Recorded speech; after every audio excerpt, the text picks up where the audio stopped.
The peaceful life of people ended when the zombie apocalypse began and corpses began to come to life. The surviving children tried to stick together and stay alive if possible in this crazy world where zombies lived. As they say, the law of the jungle is survival of the fittest. Running into some abandoned house, the eldest of the children pushed the door with all his might to close it. Apparently this boy is more familiar with this law of the jungle than anyone else. The boy armed himself with some kind of stationary knife, which of course would not save him from the zombies, but with it, he at least felt a little safe. However, his feeling of safety did not last long, because a moment later the door began to break down from the onslaught of zombies. Trembling with fear, the boy still held the stationary knife tightly in his hands because in the current virus-infected world, people have become food for monsters. It didn't take long for the zombies to break through the front door and head towards the children in a flock. Looking tensely at the crowd of monsters approaching them, the boy tried to convince the children who were hiding behind him so that they would not be afraid of anything because he would protect them. Suddenly, out of nowhere, a man appeared who in an instant got rid of this entire crowd of monsters. The man who destroyed a bunch of zombies in one go looked like an angel in this hell. The boy at that moment thought about what would happen if only the strongest survived. The hero who saved these children was dressed in strange clothes, more like golden armor. The boy looked at the long-haired man with some hope. "Everything will be fine now," said the hero who saved them, giving hope to the children with these words. Now this boy's goal is to become a warrior and follow the path of light. But his teacher had a different opinion of him, shouting that he would never become a warrior. The same opinion was held by the older boys, who mocked the grown boy, saying that the feeble-minded fellow was still there. There was another unpleasant situation where the guy, trying to save his brother, asked his elders for help, asking them to take them too, because the red-haired one could still be saved. But the second guy categorically replied that they would never take an infected person with them, because he could suddenly turn into a zombie. The boy has endured all the ridicule, contempt and hostility time and time again until one moment, so now he swears that he will change his fate despite the will of heaven. Suddenly, a notification came about the change of the system and that his current rank is warrior. Taking the weapon out of his system pocket, the young man rushed into battle with confidence in his abilities. With just a few swings of his sword, he cut down a couple of monsters approaching him without blinking an eye. And he cut off part of the head of a particularly huge mutated zombie with one movement. With another blow, he knocked the monster out, which was equivalent to death. The guy noticed that the more he defeated various evil spirits, he only became stronger every day. The system notifications continued to arrive, informing him that he had already reached the rank of Furious Warrior. With each defeated monster, the system notified him of a change in rank to Black Mage. Throwing himself at all the monsters without fear in his eyes and having self-confidence, he easily defeated them. The system did not stop notifying about the change of title to Scientist of the highest degree. The guy decided that he would change his fate despite the will of heaven because only God can look down on all living things. Even during the zombie apocalypse, part of the city still worked as if there was no virus or infected people. In this part of the city, there was an academy for training so-called Punishers who were supposed to destroy monsters. On his teacher's desk was a written refusal to try to awaken the abilities. The boy begged the man to give him one last chance. He only silently took the documents with the refusal and hit the young man, as if to say that there would be no other chance. Getting up from his chair, the man said in a calm tone that he had already tried to awaken his abilities 6 times, but to no avail. "You will never become a warrior," the dean of the Warrior Academy shouted, frowning.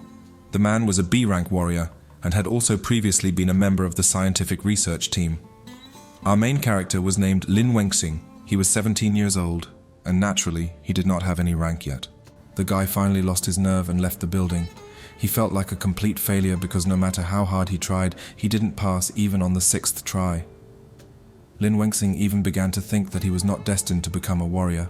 Suddenly, out of nowhere, a book fell on his head, hitting Lin Wenxing painfully.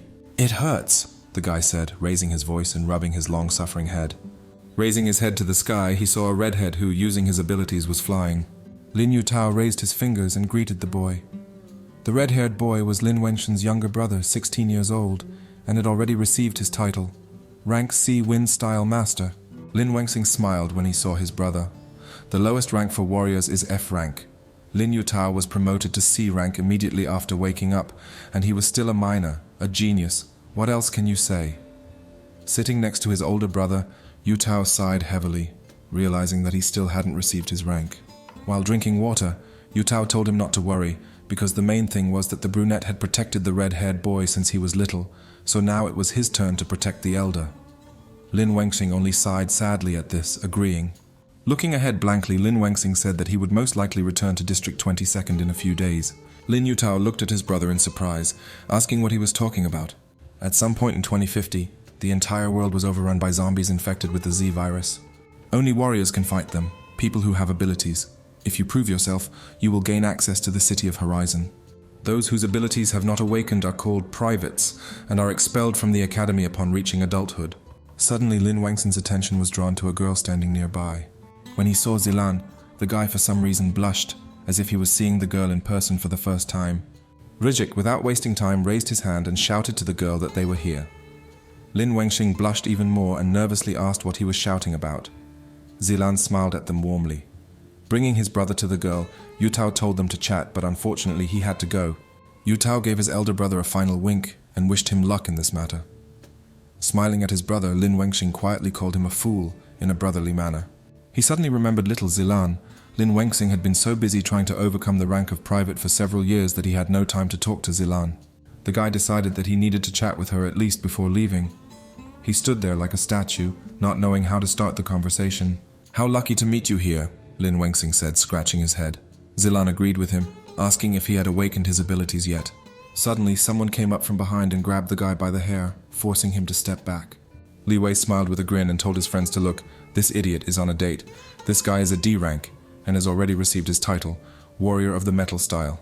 Lin Wenxing became nervous and asked him what he was doing, asking him to let go of his hair. In the past 2 years, Li Wei has been jealous of Lin Yutao because he is more talented, but since he cannot personally express this to him, he takes it out on Lin Wenxing. Li Wei abruptly took away the rolled-up paper that was sticking out of the boy's pocket. Holding his head, Lin Wenxing extended his other hand upward, shouting at him to give him back the papers. But Li Wei just smirked and used his ability to coat his hand with metal. He pulled his hair back sharply, causing him to bend his whole body back.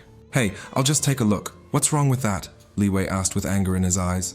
Looking at the papers, Li Wei almost spat out air from laughter after he read what was written there. Raising the papers into the air, he laughingly turned to his boys, telling them to also look at this ridiculousness. Returning the boy to his original position, Li Wei waved the sheets in front of his face, laughing as he said that even 6 tries were not enough to awaken his abilities. The guy started laughing, saying that it was really possible to fail 6 times in a row, or maybe their eyes were deceiving them. The second one laughingly responded that this also happens. Lin Wenxing was fed up with these ridicules. Still holding the boy by the hair, Li Wei continued to mock him, saying that he couldn't understand. Yutao was a windmaster, and his brother was a worthless person. He asked with a grin if they were really related. Lin Wenxing was already seething from all these insults, and raising his hand to strike, the guy shouted that he could say whatever he wanted about him, but he would not tolerate Li Wei insulting his brother. But his fist never reached its target, because Li Wei managed to cover half of his face with metal, and his wrist simply bent. Shaking his injured hand, Lin Wenxing screamed that it was so painful, the other guys just laughed at his efforts. Apparently Li Wei got tired of playing with the guy and threw him into the ground, telling him to get lost. Li Wei said with a grin that he could be angry as much as he wanted because it wouldn't change anything anyway. Zilan sat down next to the injured Lin Wenxing, who only glanced at her. At this point, Li Wei turned to Zilan, asking and pointing at the guy if she was sure she wanted to date such a scumbag. Zilan didn't pay any attention to Li Wei's words and told Lin Wenxing not to move while she treated him with her ability.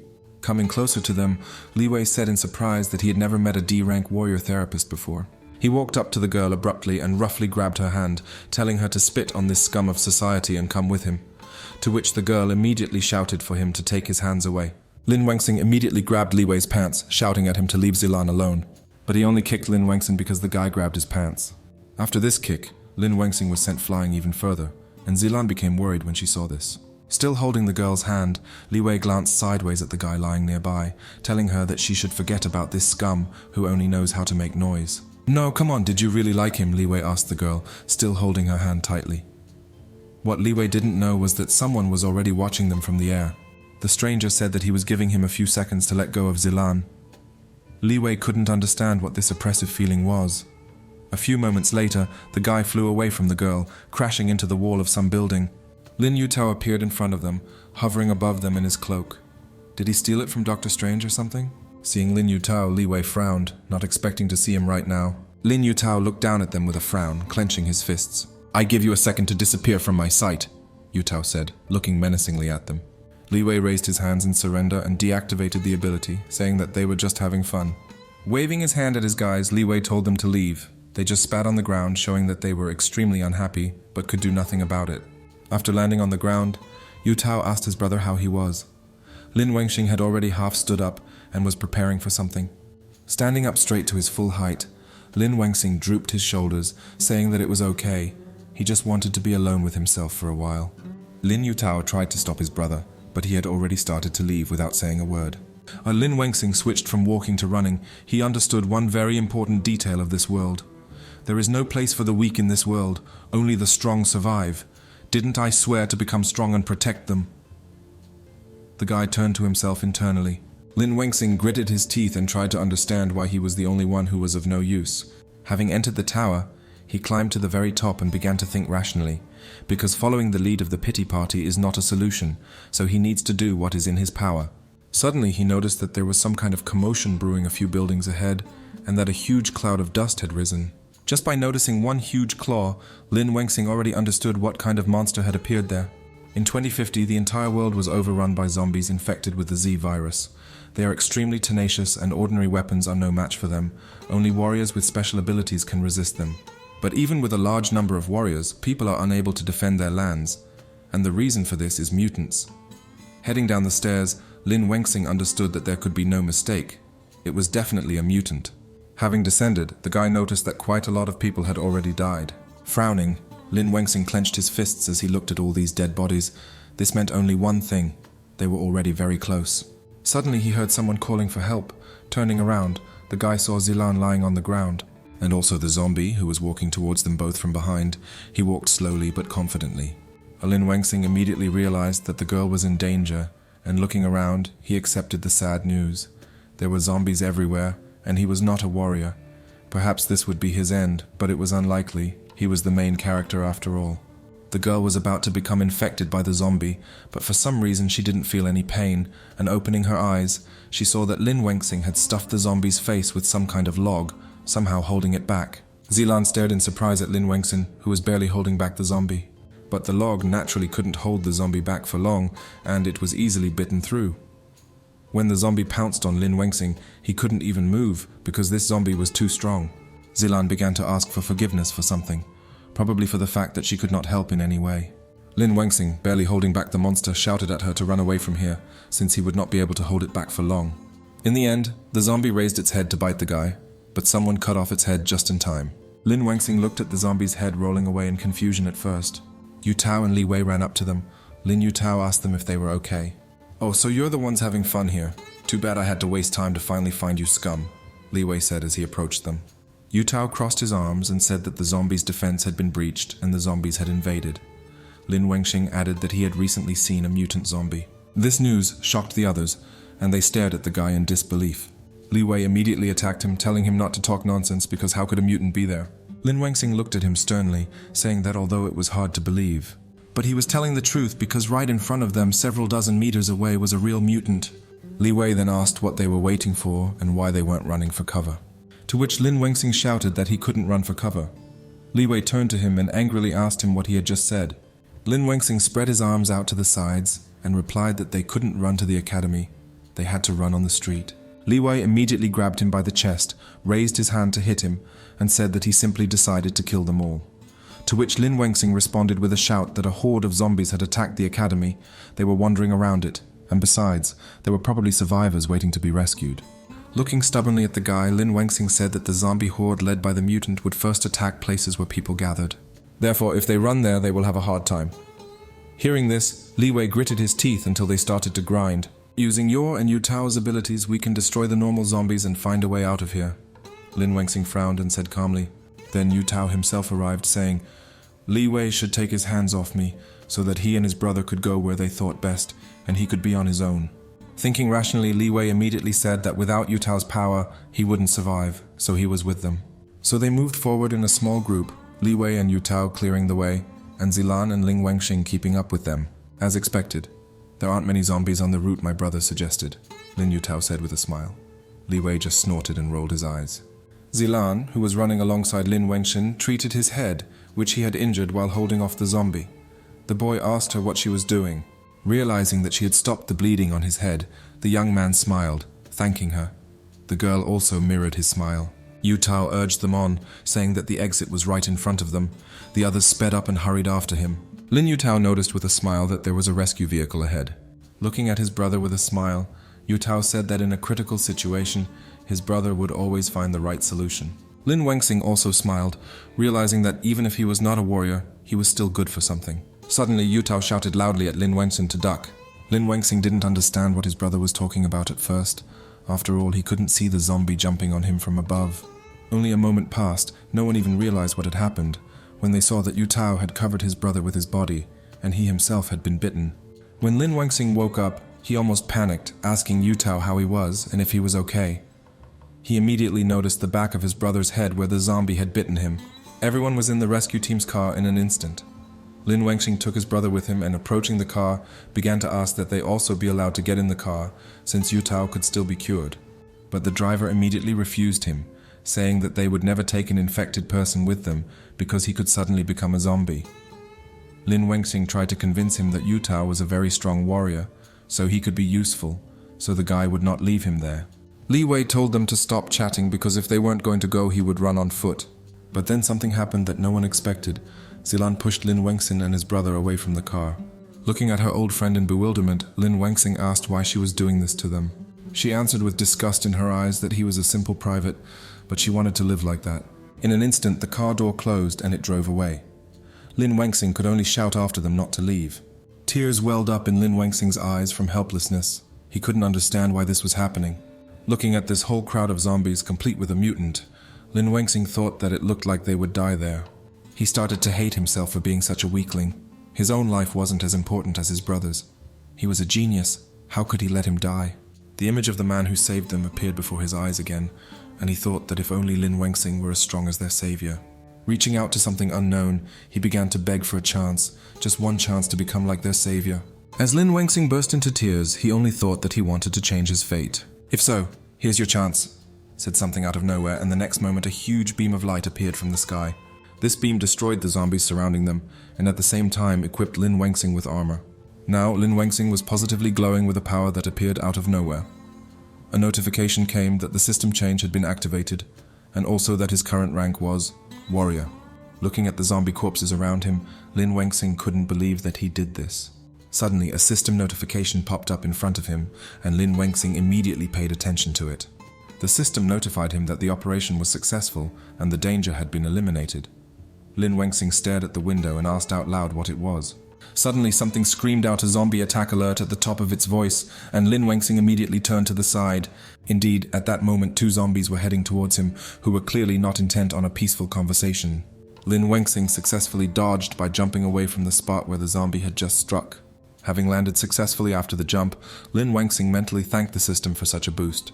Lin Wengxing stood next to Yu Tao and said that if it weren't for the system, he would have become food for that zombie. Another notification from the system came to him, and Lin Wengxing took notice of it, wondering out loud what was going on again. The zombies did not stop and headed towards the 2 guys, wanting to devour them. The system sounds an alarm, notifying him that zombies are approaching, and it gives him a choice to attack or dodge. Lin Wengxing's eyes lit up with some kind of power, or was it just the reflection of the system window? "Do you want me to choose?" the guy asked with a frown.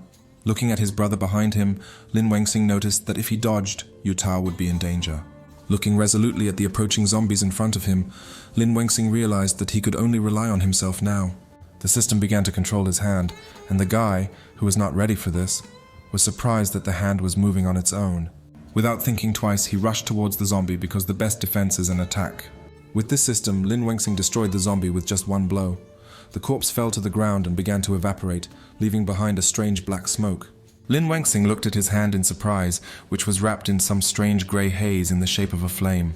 Suddenly, his status was revealed to him, and the crystals that remained after the zombie corpses were transferred to the device on his hand. Looking at his status in the system window, Lin Wengxing accepted that he still had a lot to learn. "Whatever the case, it's time to get out of here," Lin Wengxing said, looking at the approaching zombies with a mutant in tow. A horde of mutated zombies headed straight for them to devour them. The system immediately sounded an alarm, notifying him that zombies were approaching him, also giving him a choice to dodge or attack. When Lin Wengxing chooses to evade, his body's capabilities and reaction will greatly increase. And when Lin Wengxing chooses to attack, the attack power increases. After defeating another zombie, the crystals from their bodies were transferred to a special device to Lin Wengxing. After killing a zombie, he gains experience points, which significantly increases his strength. Looking at his skill status, Lin Wengxing thought that if he understood correctly, when the indicator showed the number 2, then he will be able to combine them, which also equals to being able to attack and dodge at the same time. Lin Wengxing slammed the ground hard, and the shockwave cleared away the remaining zombies. After which a huge traffic jam and dust formed, which gave Lin Wengxing and Yu Tao in his arms a head start.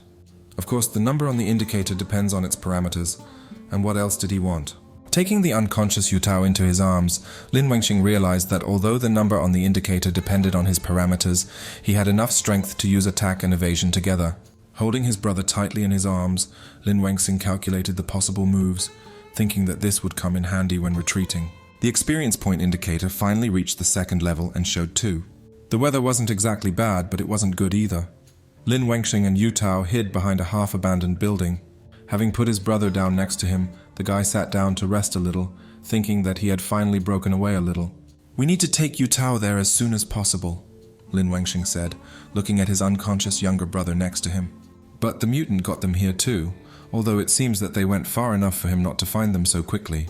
As soon as the mutant extended its paw towards them, the system did not stop beeping about the danger. Lin Wengxing said that things were extremely bad for them. The system once again summoned that beam of light.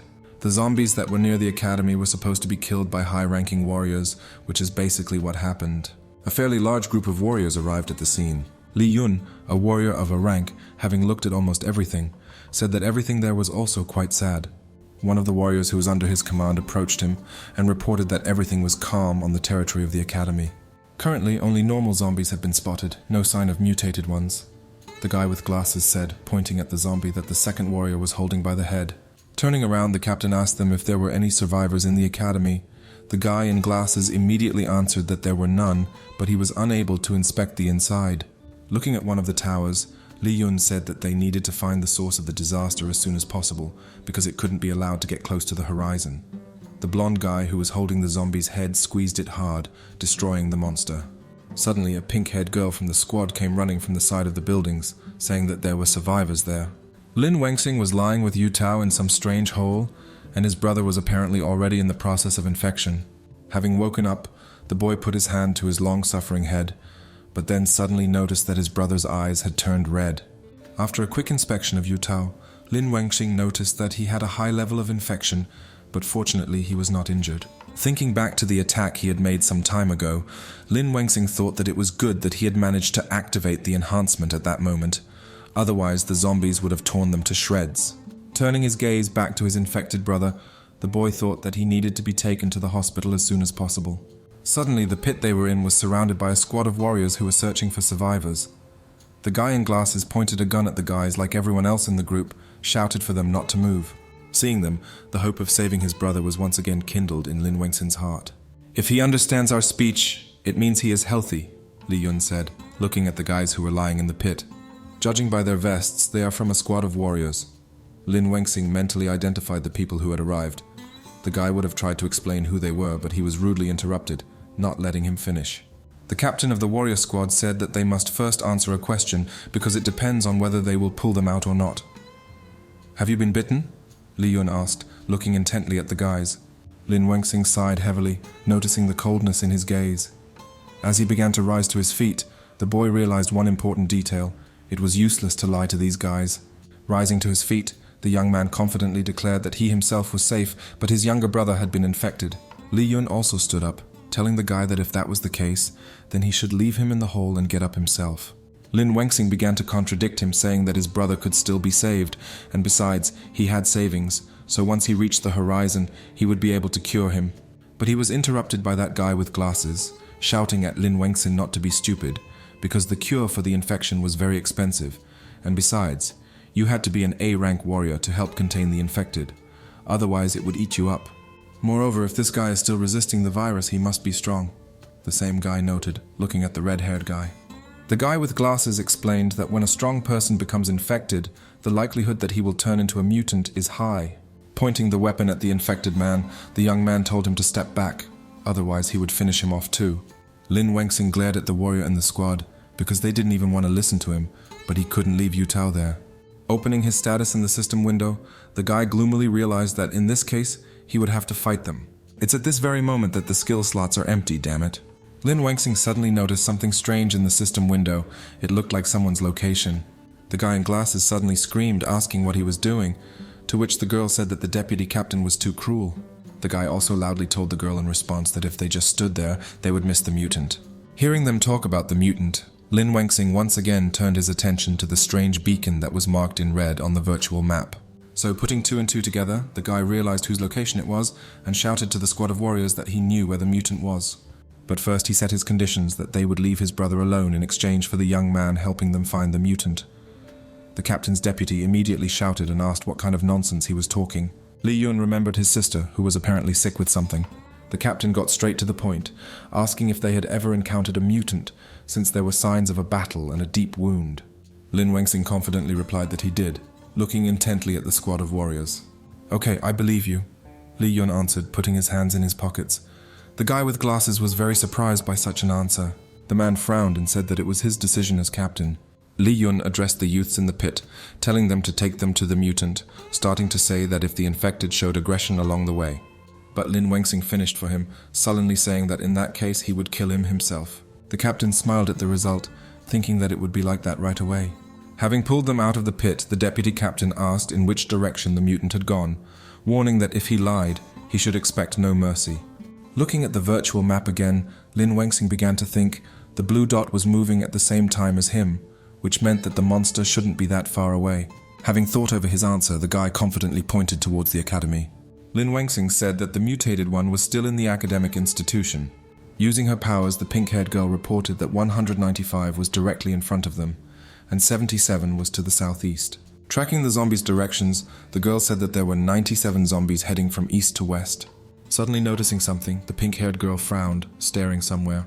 Looking down from some elevated position at the approaching zombies, she said that things were bad, as there were no survivors left in the academy. Looking at this crowd of zombies, Lin Wangxing frowned and said that there were too many zombies, so they should call for reinforcements. Li Yun scratched his head and said that there was a problem. The girl asked the captain what his orders were. Turning to two guys from the squad, Li Yun said that this time the cleanup was on them. Lin Wangxing stared at the squad of warriors with his mouth wide open. The fair-haired boy immediately after the captain's order began to use his abilities, covering his entire body with strong steel. Jumping off the building, the guy headed straight towards the huge crowd of zombies. He flew through some zombies very quickly and destroyed some of them. Slowing down, the boy placed his hand on the ground as a support, landing. Suddenly, one of the zombies grabbed the blonde guy's hand, intending to bite him. But just as it was about to bite, its teeth broke on his iron-coated hand. The boy easily threw the interfering zombie aside, watching another zombie approaching him. The blonde boy formed a weapon using his ability. He slammed his hammer into the ground with force, destroying most of the zombies. Watching this battle from the building, I was more and more amazed by his skills, saying that his huge body mass does not make him less fast and agile. The boy swung that huge hammer again to finish clearing out those zombies. But suddenly the zombie's hand stopped his hammer, and the blonde man stared at the monster in surprise. Lin Wangxing seemed to immediately recognize the zombie that was once a human. Lin Wangxing directly said that it was the dean of the academy who was confronting the warrior from the squad. Having looked closely at the dean, the guy said that if he was not mistaken, then the teacher's ability was quite good. Suddenly, the hand that was holding the blonde guy's hammer began to change shape, adding mass to itself. The zombie itself also began to change, adding muscle mass to its entire body. Lin Wangxing said that the dean's ability increases muscle mass.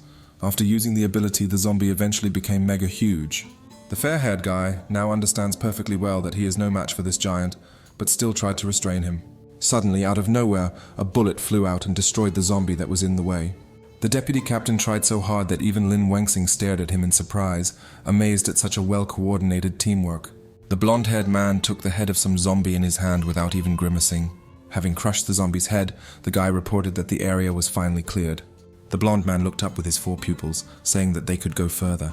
Li Yun stood on the roof of the building with the rest of the warriors and Lin Wangxing, saying that he understood, so they could go.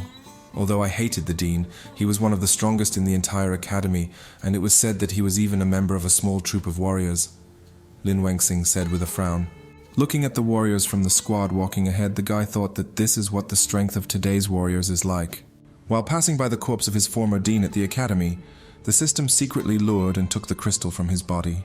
Judging from the strength of that muscular zombie, he was strong before, after all, after transformation. A person with powerful abilities has a certain probability of retaining them, the guy with glasses said as he walked in front of Lin Wengxin.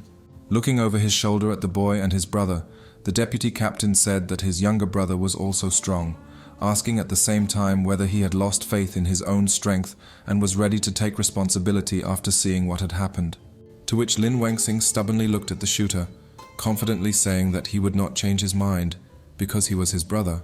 Having left the guy, the bespectacled man told him to remember that there is nothing wrong with asking your elders for help. The pink-haired girl walking next to her brother cheerfully said that he was such a conceited person, to which he shouted that she was talking nonsense. Li Yun suddenly stopped abruptly, warning the others to stop because he thought he saw something burning. But it seems like nothing like that happened. The captain was just making fun of Xiao Yu. The guy, not appreciating the joke, called the captain stupid, because you can't joke about something like that. Deciding to shift the attention away from himself, Xiao Yu turned to Lin Wengxin, asking if they were going the right way since quite a bit of time had passed. Looking again at the virtual map in the system window, the young man confirmed that they were going in the right direction.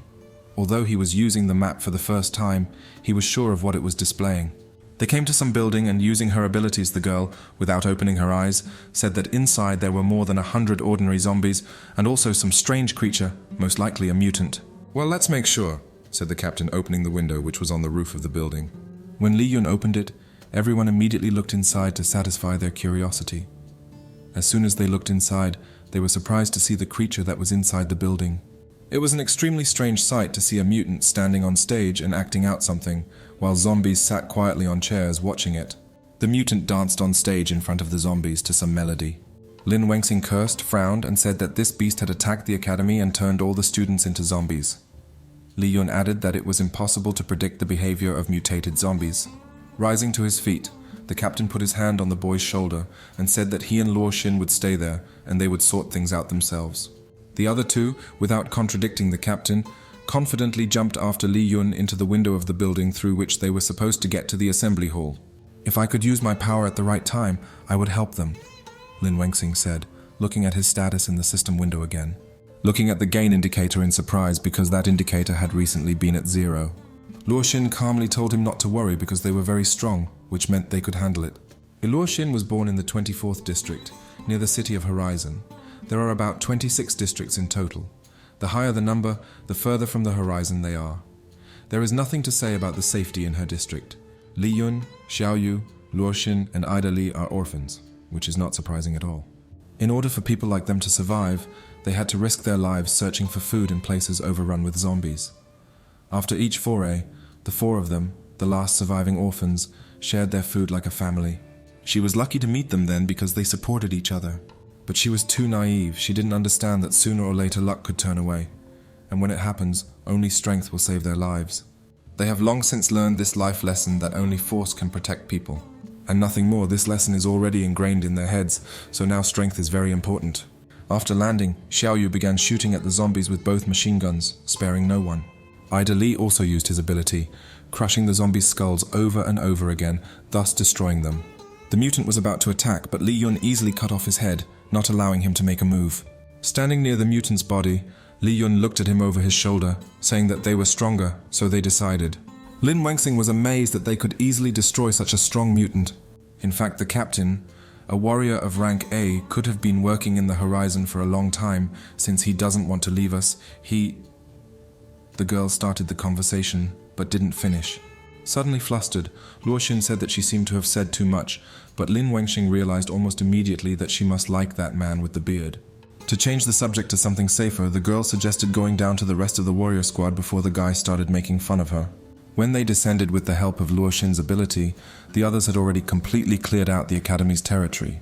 After landing, Lin Wengxin began to look around in surprise, noticing the huge amount of blue crystals that were left after the zombies were destroyed. The boy suddenly exclaimed loudly, attracting the attention of the squad of warriors. Xiao Yu must have thought that he was scared by the sight of the dead zombie students. After hearing the words of the guy with glasses, Lin Wengxin realized that no one could see these crystals except him. It seems to be a system issue, so its existence is best kept secret for now. While the boy was pondering a very important question, the captain of the warrior squad approached him. You helped us find the mutant, as agreed. I will take you both to the medical center to request an antidote, Li Yun said, approaching the two brothers. The captain looked at his comrade and said that Xiao Yu was also not against it. He blushed, turned away and replied that an agreement was an agreement, so nothing could be done. Starting to walk further, the captain waved his hand to the guy, telling him not to hesitate and to hurry after them. Lin Wengxin felt a familiar sense of security upon seeing this group of warriors. Looking at the warriors' backs, he saw there the silhouette of the man who had saved them as children. The boy saw them as kind and strong warriors, like whom he dreamed of becoming. Looking at his status in the system window again, Lin Wengxin thought that thanks to the system, once he cured Yu Tao, he would be able to realize his dream. The young man noticed that the scale was filling up due to the glowing crystals that were flying towards his hand. Lin Wengxin suddenly noticed a discrepancy. After the zombies were destroyed, crystals were hovering over the corpses, but the mutant himself did not have a crystal. Sharply turning his gaze to the mutant's body, the guy noticed that he had begun to rise to his feet, as if his head had not been cut off. Lin Wengxin shouted loudly for the captain to be careful. Li Yun doesn't understand why the guy is shouting this at him if everyone is already defeated and the zombies are destroyed. But as soon as he turned his head towards the guy, he noticed that Luo Xin was hanging in the air, and her body was pierced through by the nail of the restored mutant. Luo Xin's body fell unconscious next to the guy with glasses. Xiao Yu began to panic as soon as he saw his friend dead. The young man clutched the weapon tightly in his hands, shouting that he would finish him off, but in the end only he was finished off. Xiao Yu could only make one last appeal to the captain before he died. Li Yun immediately went to his comrade, not believing that he was already dead. Having pulled out his weapon, the captain headed straight for the mutant, who literally finished off 2 of his squad in a minute. Li Yun, without mercy, chopped his limbs over and over again, causing damage to the mutant. But even here the monster did not retreat, successfully blocking his blow to the neck. Upon landing, the captain noted that combat experience told him that he needed to use his body's potential to the fullest. But would he have time? That was the question. Li Yun couldn't even imagine that this particular mutant would turn out to be a candidate. The mutant, meanwhile, had already attacked the captain of the warrior squad. It would seem that he had no problems with speed, but he still didn't have time to dodge. The monster was about to pierce him with its claw, but Li Yun was blocked by Dali, who, using his ability, summoned that huge hammer, which somehow held the mutant. Looking over his shoulder at the captain, Dali shouted at him to run away from here. Reaching for a nearby sword, Li Yun told him to wait a little while until he reached the weapon. Dali's eyes lit up in the darkness, and he began to thank the captain, saying that they had only survived this long thanks to him. In the end, Dali met his end. The mutant pierced him through and through. Just like Luo Xin, but this time the guy died right before the captain's eyes. Lin Wengxin couldn't believe that such a strong group of warriors had been completely wiped out in just one go. The guy began to think about how they could get away from there with Yu Tao, since the monster would hardly let them leave so easily. But Lin Wengxin almost forgot that the energy gauge was 100% full, so he should be able to utilize the system to its maximum. Li Yun had apparently already resigned himself to the fact that he would not survive, since he was too weak in his opinion and could not protect his friends. Watching the mutant swing at him, he mentally asked Xiao Yu, Luo Xin, and Dali to wait for him as they were about to meet again. The monster has already made an attack and may have already killed the captain of the slain squad of warriors. But then Lin Wengxin came to his aid, taking him away from the mutant's clutches, and Li Yun asked him in surprise what he was doing. To which the guy, scratching his cheek with his finger, replied that he couldn't leave it here. Staring at the boy, the captain noticed that Lin Wengxin's speed just now was at the level of an A-rank warrior. Supporting the captain so that he could stay on his feet, the young man asked if he was okay, to which Li Yun in response asked what just happened. The monster reminded them of itself again, attacking them, but they, glory to all living things, successfully dodged. The creature just can't sit still. They jumped back and landed near some doors. Lin Wengxin landed on his feet, while Li Yun landed rather awkwardly. Lin Wengxin squatted down and cursed, saying that he almost killed them. It turns out that the accumulated energy indicator shows the amount of energy that can be converted into strength. The system notified that the amount of energy has reached 100% and you have reached level 3. The total number of skill points is 3. On top of that, the level has also increased. Lin Wengxin thought that perhaps he should spend them all on improving evasion so that he can avoid the monster's attacks. Now is not the time to think long. Your strength is enough to resist the candidate, Li Yun said, looking at the guy while he stared at him in bewilderment. He explained that this is what they call monsters that can develop in abnormal bodies. If you don't finish it off, it will become several times stronger, and these creatures are quite rare to meet. Taking hold of the handle of his weapon, the captain told him to listen to him carefully, because when he attacked, he would try to repel the attack, and the guy should try to hit the monster in the head. only he should hit with all his might. Lin Wengxing first looked at the captain in confusion, not saying out loud that he had already tried to attack him, but to no avail. He put all 3 skill points into dodging to avoid the candidate's attacks. Although it seems like you can transfer points from one skill to another, but then dodging will be a bit more complicated. But he suddenly noticed something strange in his status. It said something about some kind of transformation into a blacksmith. Even Lin Wengxing didn't understand what it was and why he needed it. As soon as the mutant candidate appeared in front of them, Li Yun immediately jumped to his feet, shouting to the guy that the monster was approaching. The captain began to use his ability, shouting something like "Eyes of Truth 200%. Li Yun managed to somehow contain the mutant candidate's power, but it clearly wouldn't last long. When the captain began to use his ability, the veins around his eyes bulged and his pupils began to glow. Li Yun loudly shouted at the boy to attack the mutant candidate. After hearing the captain's shout, Lin Wengxing immediately rushed forward, thinking that he should first set his evasion to maximum and then attack. The guy jumped straight towards the mutant, hoping to inflict at least minimal damage on the monster. Lin Wengxing attacked with all his might, so much so that after his blow a huge cloud of dust rose up. But instead of a mutant, the guy saw only empty land and the captain, who was standing nearby on one knee. The mutant candidate managed to regroup, and having disappeared from view, he hid on the wall, preparing to attack the stupid boy. And when mutants became so smart, did part of their mind remain in the dead skull? Without waiting long for the right moment to attack, the mutant candidate immediately attacked the guy who was in the air. But Lin Wengxin, glory to all living things, was intercepted by Li Yun, and he only received minor damage instead of dying on the spot. Upon landing, the boy noticed the captain's pitiful state and asked if he was okay. Li Yun replied that he was, but he had used up all his strength, so he needed to get out of there. Looking at the captain, Lin Wengxing apologized for missing the opportunity to attack.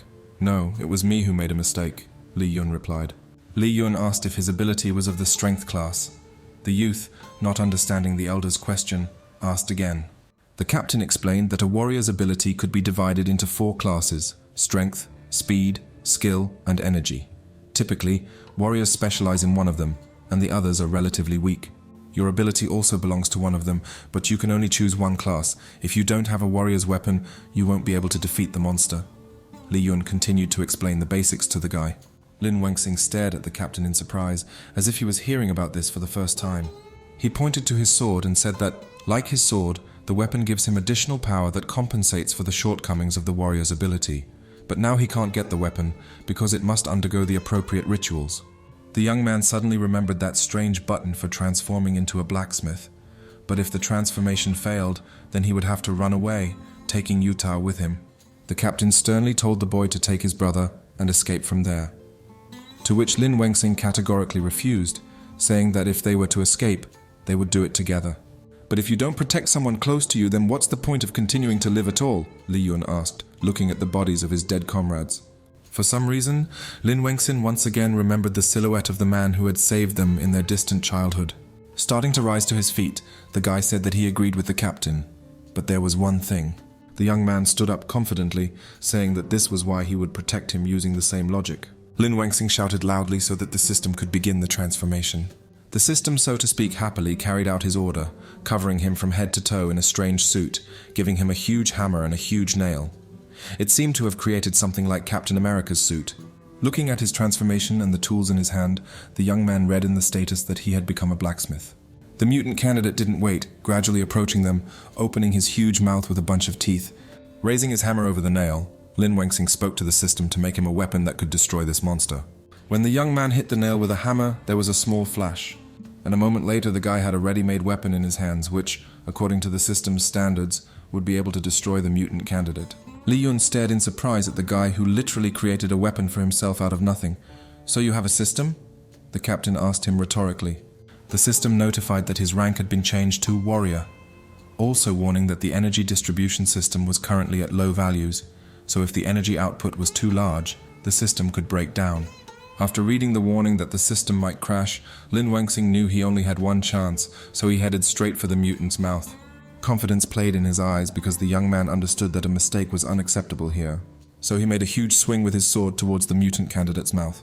This time, the mutant will definitely not rise from the dead, since Lin Wengxing did not just cut off his head, he cut him in 2. Rejoicing at the mutant's death, the boy's sword went back into the system. "It seems I did the right thing by choosing dodge." The combination of high-speed dodge and a powerful weapon is capable of killing mutated zombies. Li Yun wondered if he had imagined that just a moment ago the boy's strength and abilities had changed.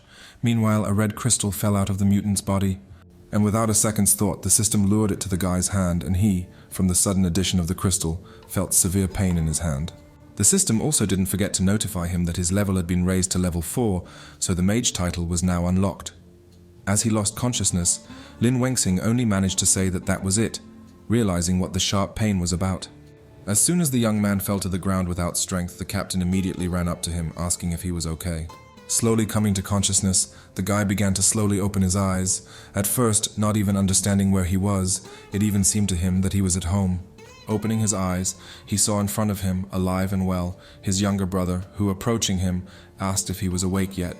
Without really waking up, Lin Wengxing immediately grabbed Yutao by the shoulders, loudly asking if he was okay, to which the guy replied that he was okay. But a moment later, the living and healthy brother turned into a zombie, who, reaching out to him, said that he could not save him. Hearing this, Lin Wengxing screamed loudly in horror, filling the entire hospital. The guy woke up from a nightmare in the hospital, all sweaty, from the whole nightmare he had just seen. Trying to calm down, he put his hand to his head, quietly saying that it was just a dream. The captain sitting next to him asked how he was feeling. Lin Wengxing saw him near the bed and cried out loudly. The boy became agitated and almost calmly asked Li Yun what he was doing in his room. "Who do you think brought you here?" the man asked him, getting up from his chair. Li Yun said that they were in the hospital of the 1st district because he lost consciousness after the fight.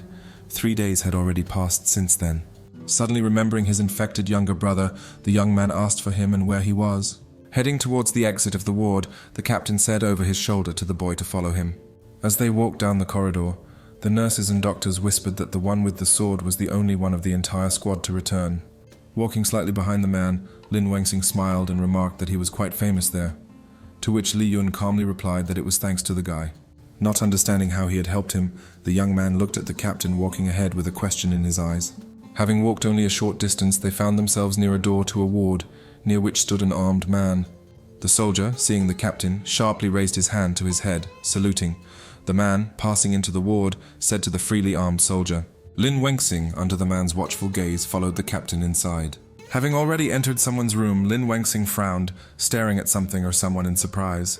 Before his eyes appeared a picture where behind the thick glass on the other side of the room, under a huge number of tubes, was Yutao, lying on a hospital bed. Quickly arriving at the glass, Lin Wengxing turned back to the man and asked how his younger brother was. Li Yun advised him to calm down, saying that he had used the best medical supplies in the county. Although he was still in a coma, the mutation rate was stable. Hearing this, the boy thanked the captain, to which he replied that this was temporary, since the medicines were not from Horizon and at best could only stop the infection.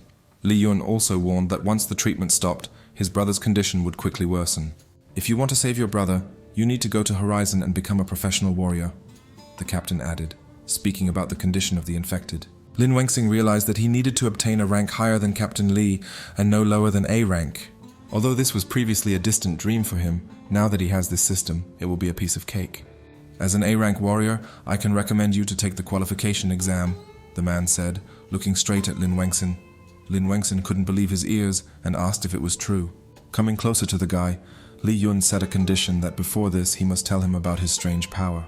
After leaving the room that Yutao was currently in, they approached an arrow on the wall of the hospital that indicated that the medical department was on the right. Leaning his back against the wall, Li Yun said that it was incredible. Apparently the boy had already managed to explain about his ability, while also managing to change his clothes. From Lin Wengxing's story, the captain realized that he had a system that could not only change the parameters of his abilities, but also enter into various ranks to manage his skills. I was surprised too. In theory, skills are divided into control, release, transformation, and spirituality, and all of them are incompatible, answered the captain's question boy. Having withdrawn into himself for a moment, the man thoughtfully said that this was quite possible. Li Yun said that it had been 20 years since such cases had appeared, and even as an A-rank warrior, he knew little about it. Looking at some tower, the captain said that all information should be kept at the Palace of the Elders in Horizon. Putting his fist to his lip, the man again thought about something important. Looking at the guy again, Li Yun said that the qualification exam in this area would be held in exactly 1 week, so he advised him to take part in it first. Once again, looking at the system window, Lin Wengxing wondered if he would be able to master this strange system, but for Yu Tao's sake, he had to be able to do it. The week passed unnoticed, and now the day for the qualification exam has arrived.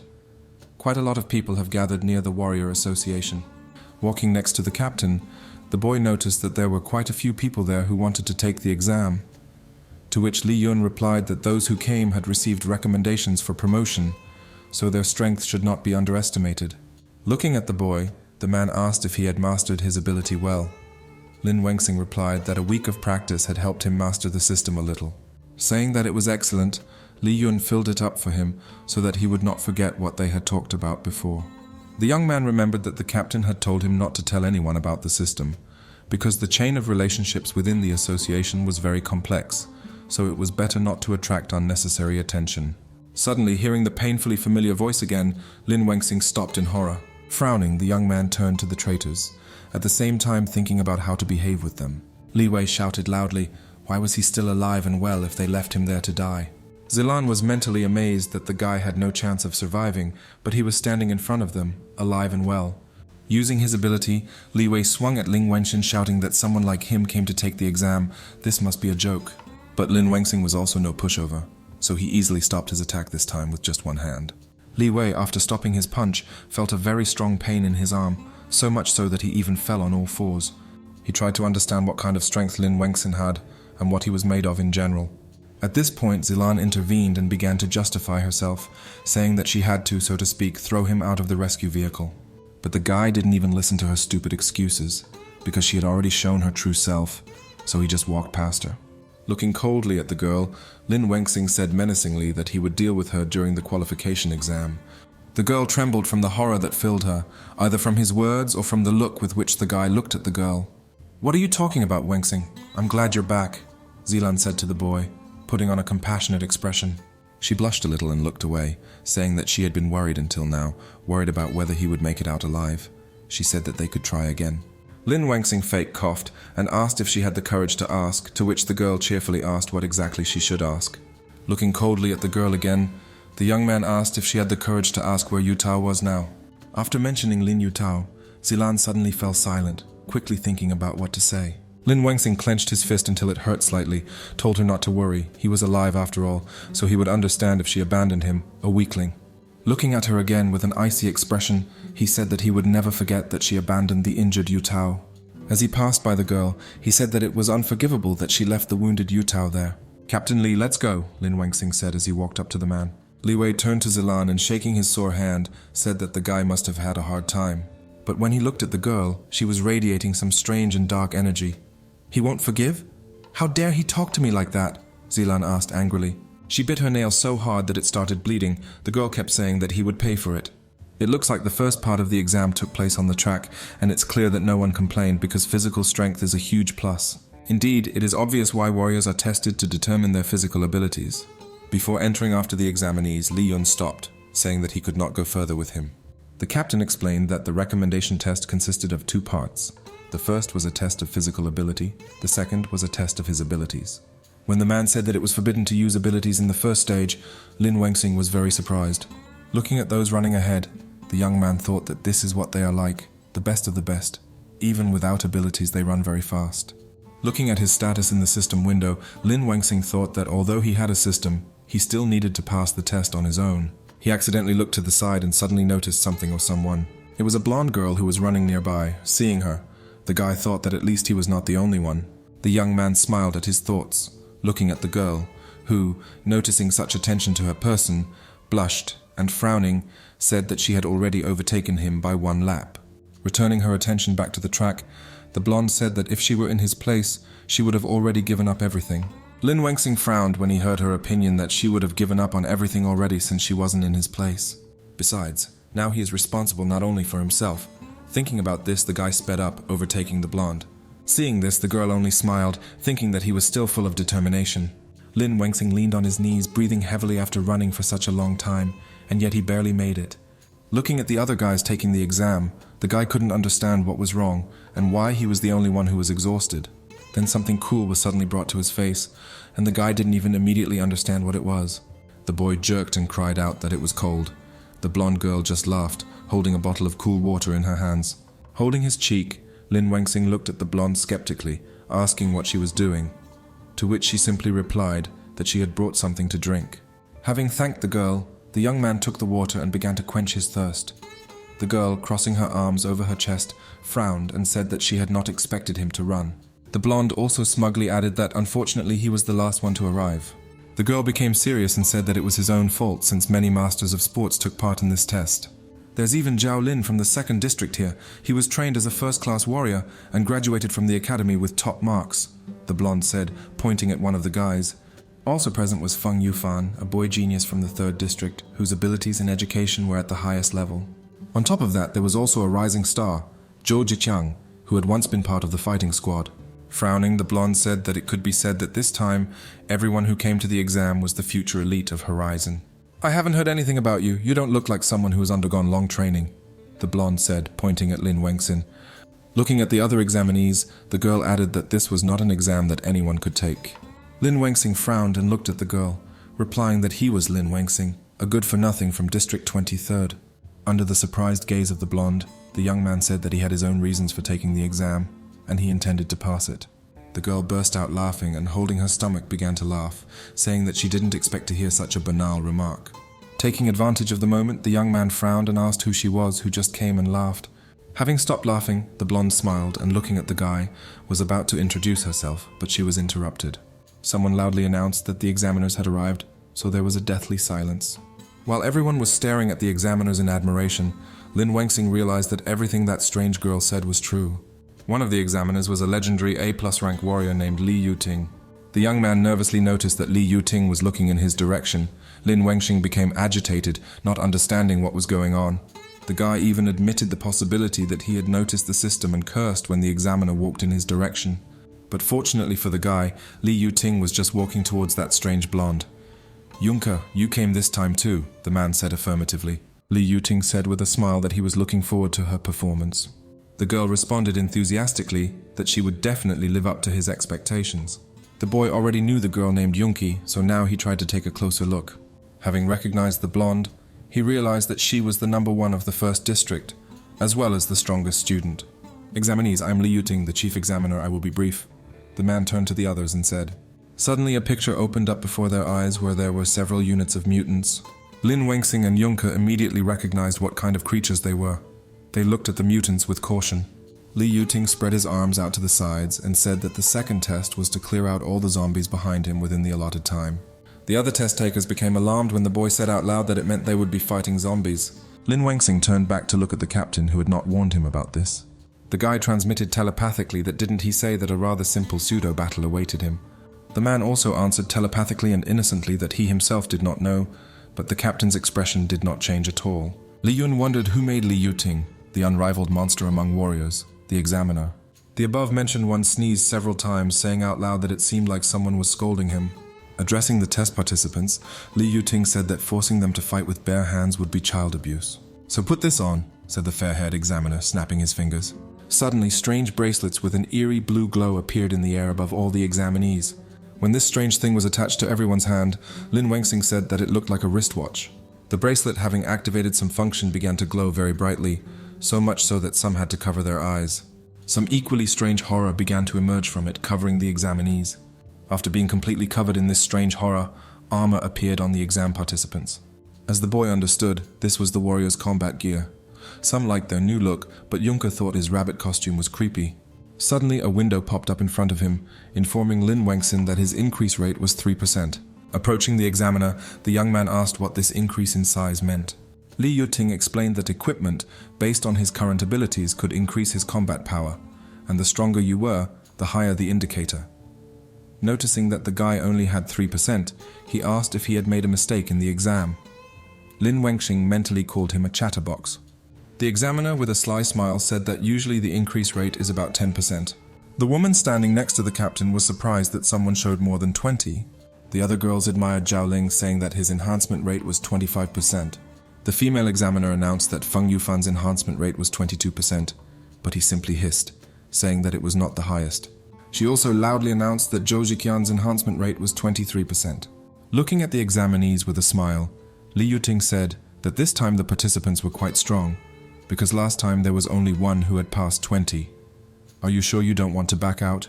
You can still catch the bus, the examiner asked with a slight smile, looking at the young man, to which he replied that he shouldn't worry. The next moment, the red-haired examiner announced that Juncker had 51%, impressively. Li Yuting immediately noticed the blonde girl. Others looking at the girl said that even at a professional level, this would already be an A rank. Besides, 51% is a new record. The examiner smiled and said that the rising superstar lived up to expectations. Lin Wengxing also said that her strength was not bragging.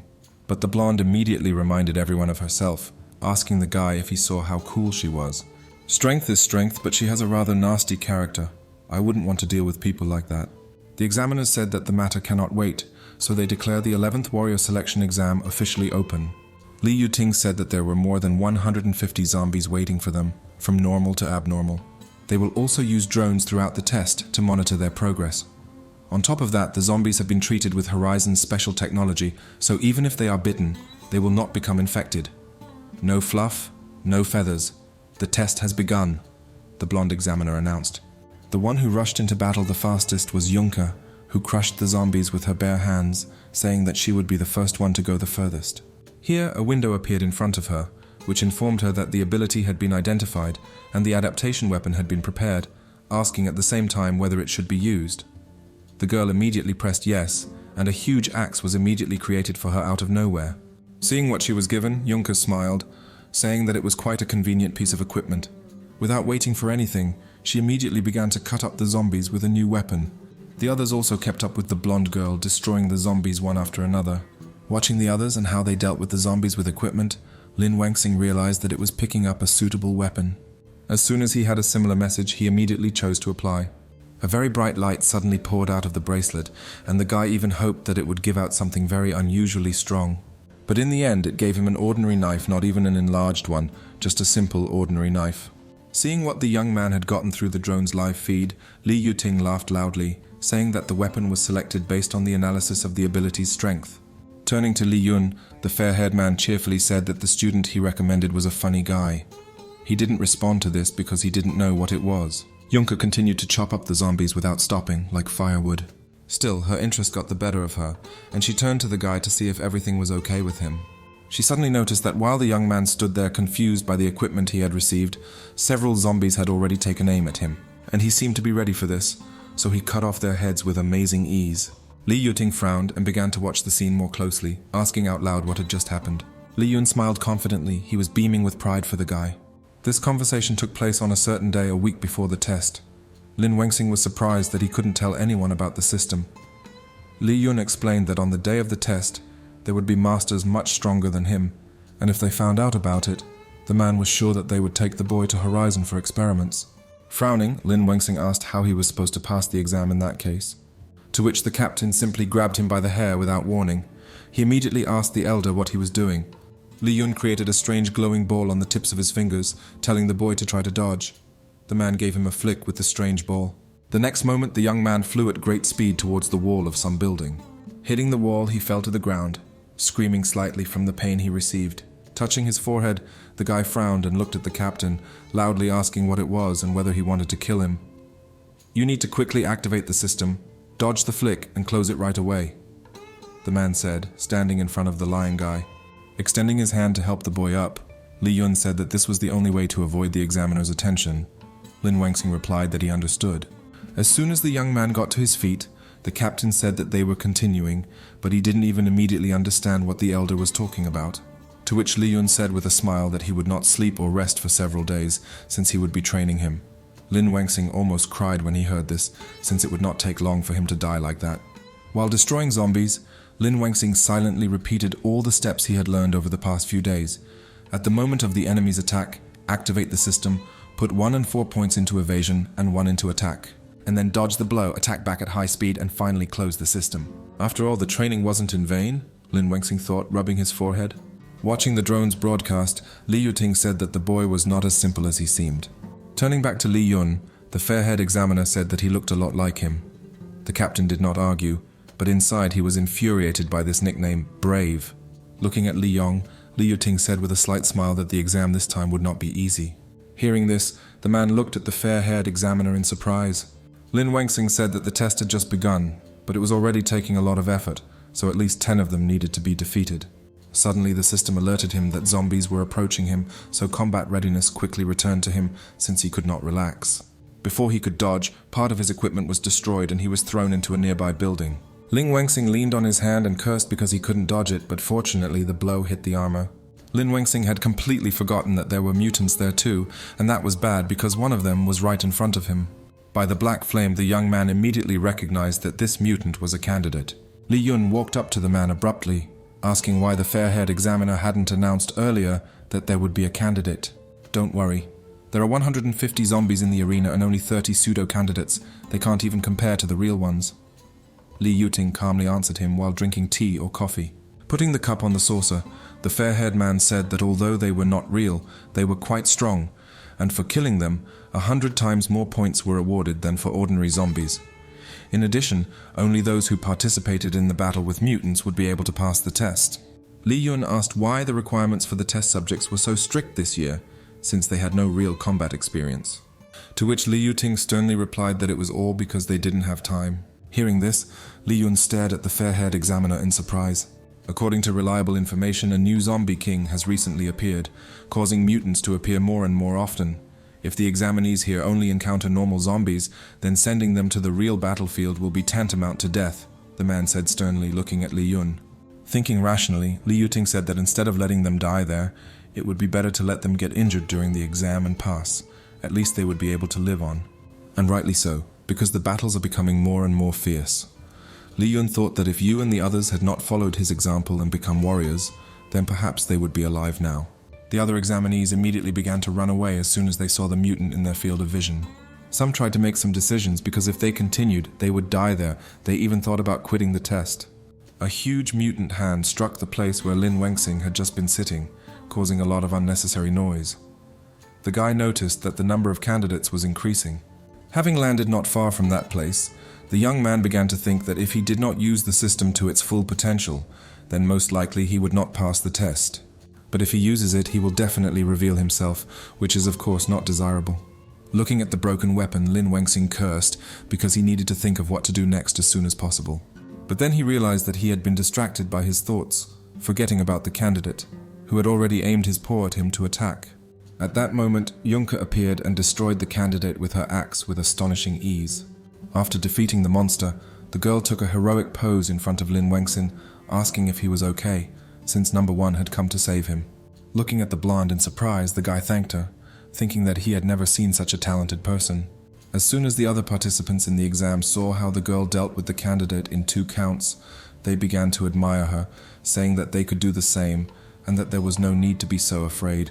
Yunka ran forward with enthusiasm, shouting to the others that there was nothing to worry about, and if anyone lacked courage, then let them follow her.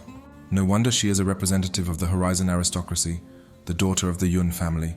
Not only is she strong, but she can also inspire her teammates, Li Yuting said, while watching the scene through the drone. Rising to his feet, the young man looked closely at the mutant, trying to figure out whether he was alive by any chance.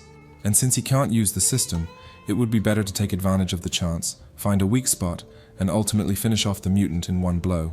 Energy had already begun to gather in the guy's fist, and he began to follow that tactic again, instantly turn on the system, strike, and the points for the kill are in his pocket.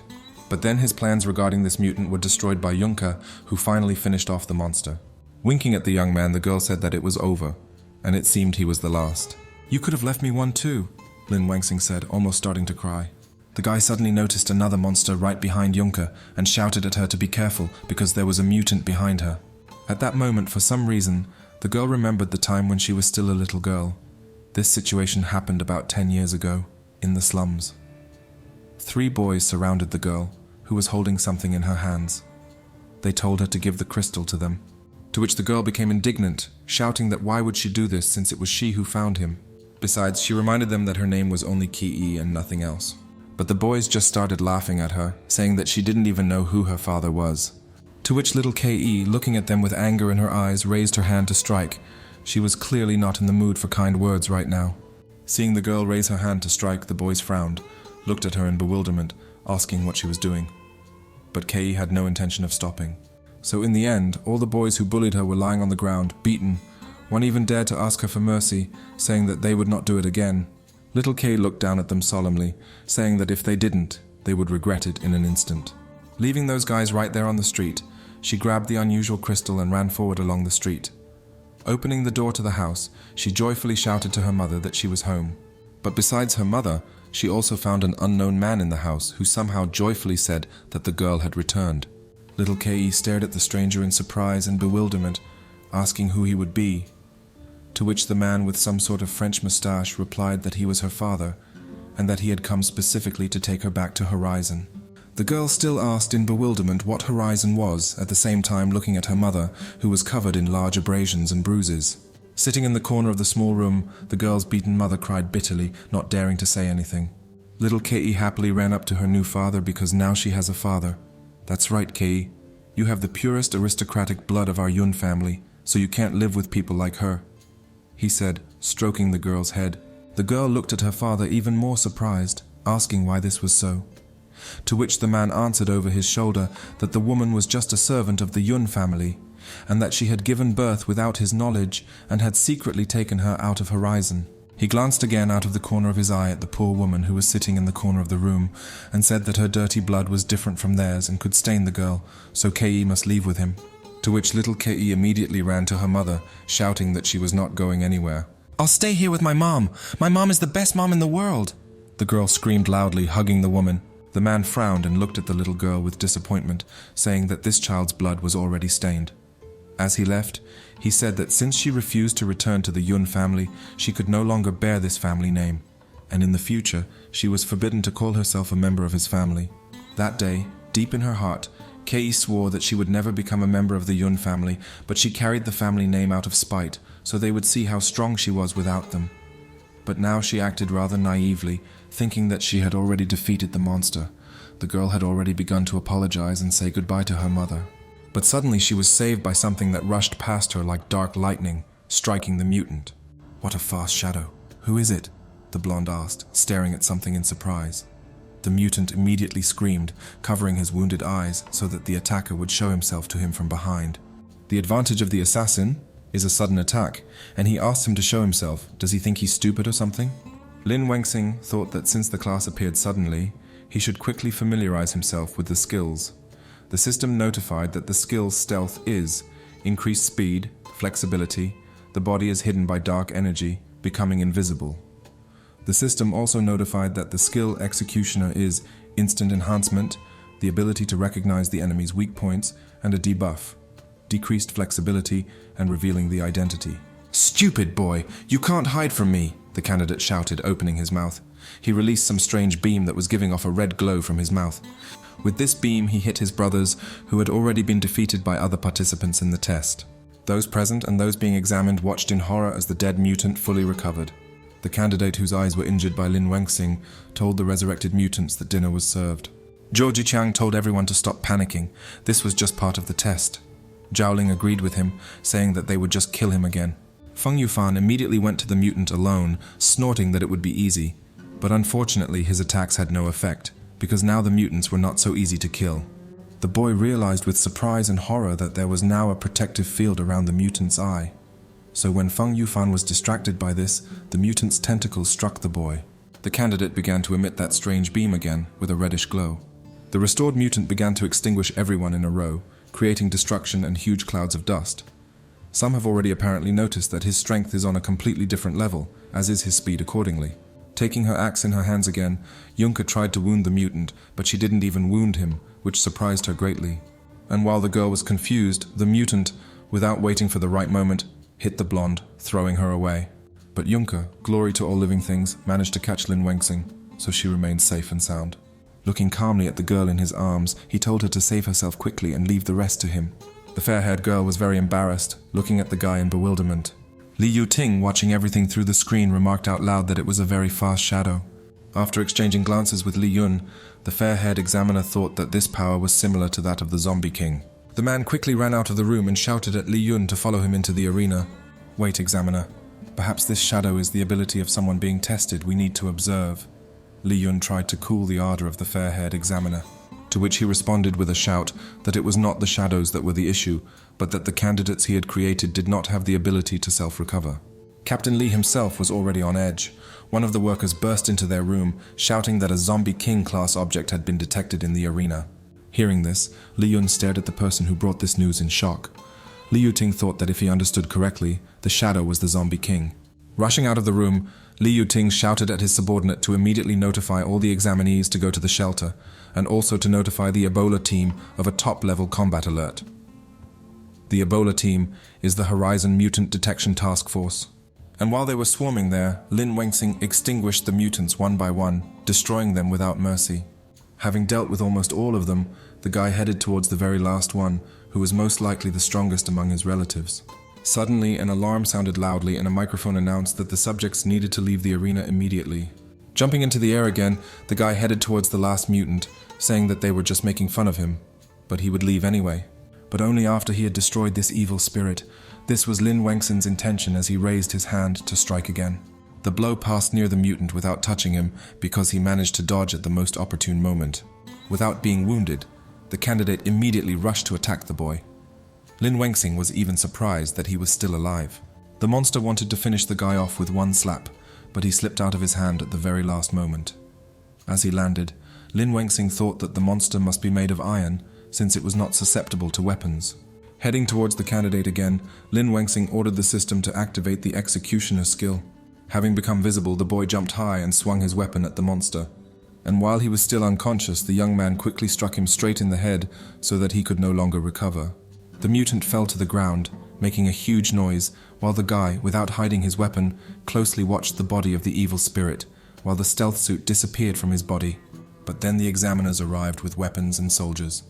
Li Yuting pointed the weapon at him and loudly told him not to move and to put the weapon down. Lin Wengxing noticed that this was the very flaw of the executioner skill. Watching the boy standing straight, the fair-haired examiner told him to turn towards him slowly and without any nonsense. Here the system notified that the cost of reusing the stealth skill would be 1 point, asking whether the skill should be activated. To which Lin Wengxing thought that since there was no choice, it would be better to activate the stealth skill.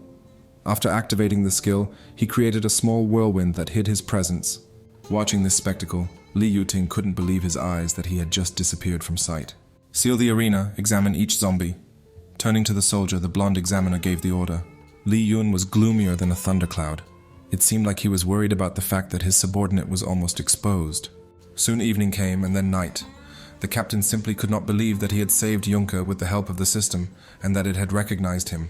Lin Wengxing justified himself by saying that the situation was tense, so there was no time to think, and besides he moved very quickly, so there was a chance that she would not recognize him. There are different forces at work in the Horizon. Yun Ke is a descendant of the Yun family from the Horizon. When they reveal you, they will take you to the Horizon, Li Yun said, standing in front of the guy. The captain said the worst part was that the sensors identified the boy as the Zombie King. Hearing this, Lin Wengxing was very surprised because he didn't understand the reason why he could be defined as the Zombie King. Li Yun said seriously that it was difficult to say anything now, especially considering that Yun Ke was a person from the Yun family. The boy frowned and replied that he understood, so he would be especially careful about those 2 points. Looking back over his shoulder at the system window, Lin Wengxing wondered how many more secrets the system held. Li Yun said that the guy needs to go back and rest since the exam will continue tomorrow. The guy agreed with the captain without any complaints, saying that in that case he would go. But as soon as he opened the door to the street, he saw some unknown person, so frowning, the guy asked the stranger who he would be. The man, without moving from his spot, still standing straight next to the car, replied that he had come to take Lin Wengxing to Horizon. Without missing a beat, the guy began asking the new arrival who he was and what he was going to do in the name of safety, so to speak. The bespectacled man only grinned and replied that the young man should go with him, and then he would find out everything, since such an order had been given by Li Yuting. Just hearing this name, Lin Wengxing immediately knew that there was a huge chance that the fair-haired examiner recognized him back then.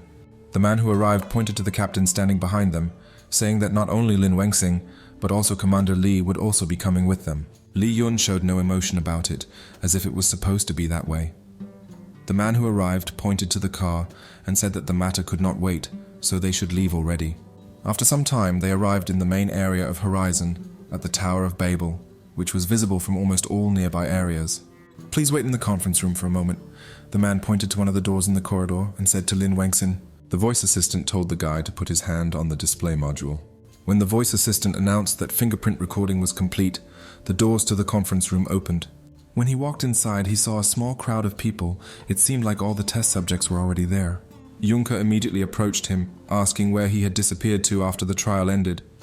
He calmly replied that he had gone to the shelter, since there had been no announcement that everyone had to leave the arena. The girl frowned and looked at Lin Wengxin suspiciously, asking why she hadn't seen him anywhere back then. The young man began to feel a little panic, but as calmly as possible he answered Ke that perhaps they had simply missed each other, since there were a lot of people, and panic had arisen. The blonde suddenly approached the guy, so much so that he blushed. She looked suspiciously at Lin Wengxin and even thought of asking something, but someone interrupted her question. It was that same fair-haired examiner. Subjects, good evening. Please have a moment of attention. Li Yuting drew attention to himself.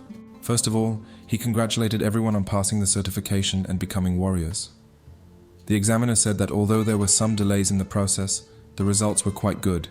Looking at everyone present, the man said that the request to come here urgently was dictated by the emergency situation.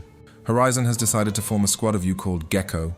The examiner told them this good news with a grin. The other subjects didn't understand at first. Only Juncker, standing closer to the wall, was grinning at something. The system window said that the assessment results had been uploaded to the Horizon database. Li Yuting said that he would announce the assessment results to them first. The most outstanding was Juncker, rank B+. Well, Juncker is as always on top. Next came Zhaolin, Zhou Jiqiang and Feng Yufan, who showed themselves to be of rank B. Well, in the end, Lin Wengxin got C rank. As the examiner said, he needs to put in more effort. Well, without a system, of course, everything is pretty sad. Pfft! The warriors are getting worse and worse every year. They recruit whoever they can, Zhou Jiqiang said, not caring that the object of his words was standing right next to him. Lin Wengxin thought that he was just a big guy without a shred of decency, and if he hadn't changed his class and killed the mutant, he would have already become food for the zombies. The system suddenly notified him that a reminder had been received about a new task: defeat the zombie king. Looking at the system window, Lin Wengxin was mentally indignant at where he would find the zombie king. Next, I will introduce you to two commanders. The deputy commander, Commander Li. He was previously a squad commander, so he has experience. He can better organize the squad and help with advice, the fair-haired examiner said, pointing at Li Yun. Looking towards the sound of clicking heels, Li Yuting said, "Next," the commander appointed after a comprehensive assessment of their squad. This newly appointed commander was Ye Zilan, the same Zilan. Seeing her, still in the commander's seat, Lin Wengxin was very surprised, because she was supposed to undergo certification together with them. Pointing to the girl, Li Yuting said that student Ye's experience and strength both before and during the test showed that she was ideal, especially since she already had experience in exterminating mutants before the assessment. Ye Zilan just kept silent and smiled, remembering how she helped others. She told one of them that there was a supply station behind, so she sent them to get supplies and go back, and the others obeyed her as if they had been clicked. True, in reality, she alone would have been enough to destroy the zombies, and those few were low-ranking trash, bait that she used to lure the mutants. "Please believe me, I will make Team Gecko the strongest in Horizon," Ye Zilan said with a sweet smile. Lin Wengxin thought that she might have used her dirty tricks again to become a commander.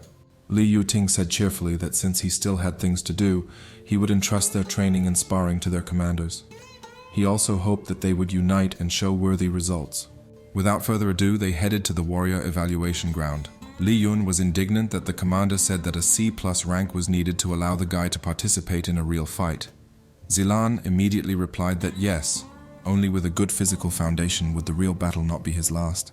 To which the deputy commander reacted very violently, saying that they didn't have many people, so if they weren't allowed to accumulate combat experience, then he would have a hard time in battle.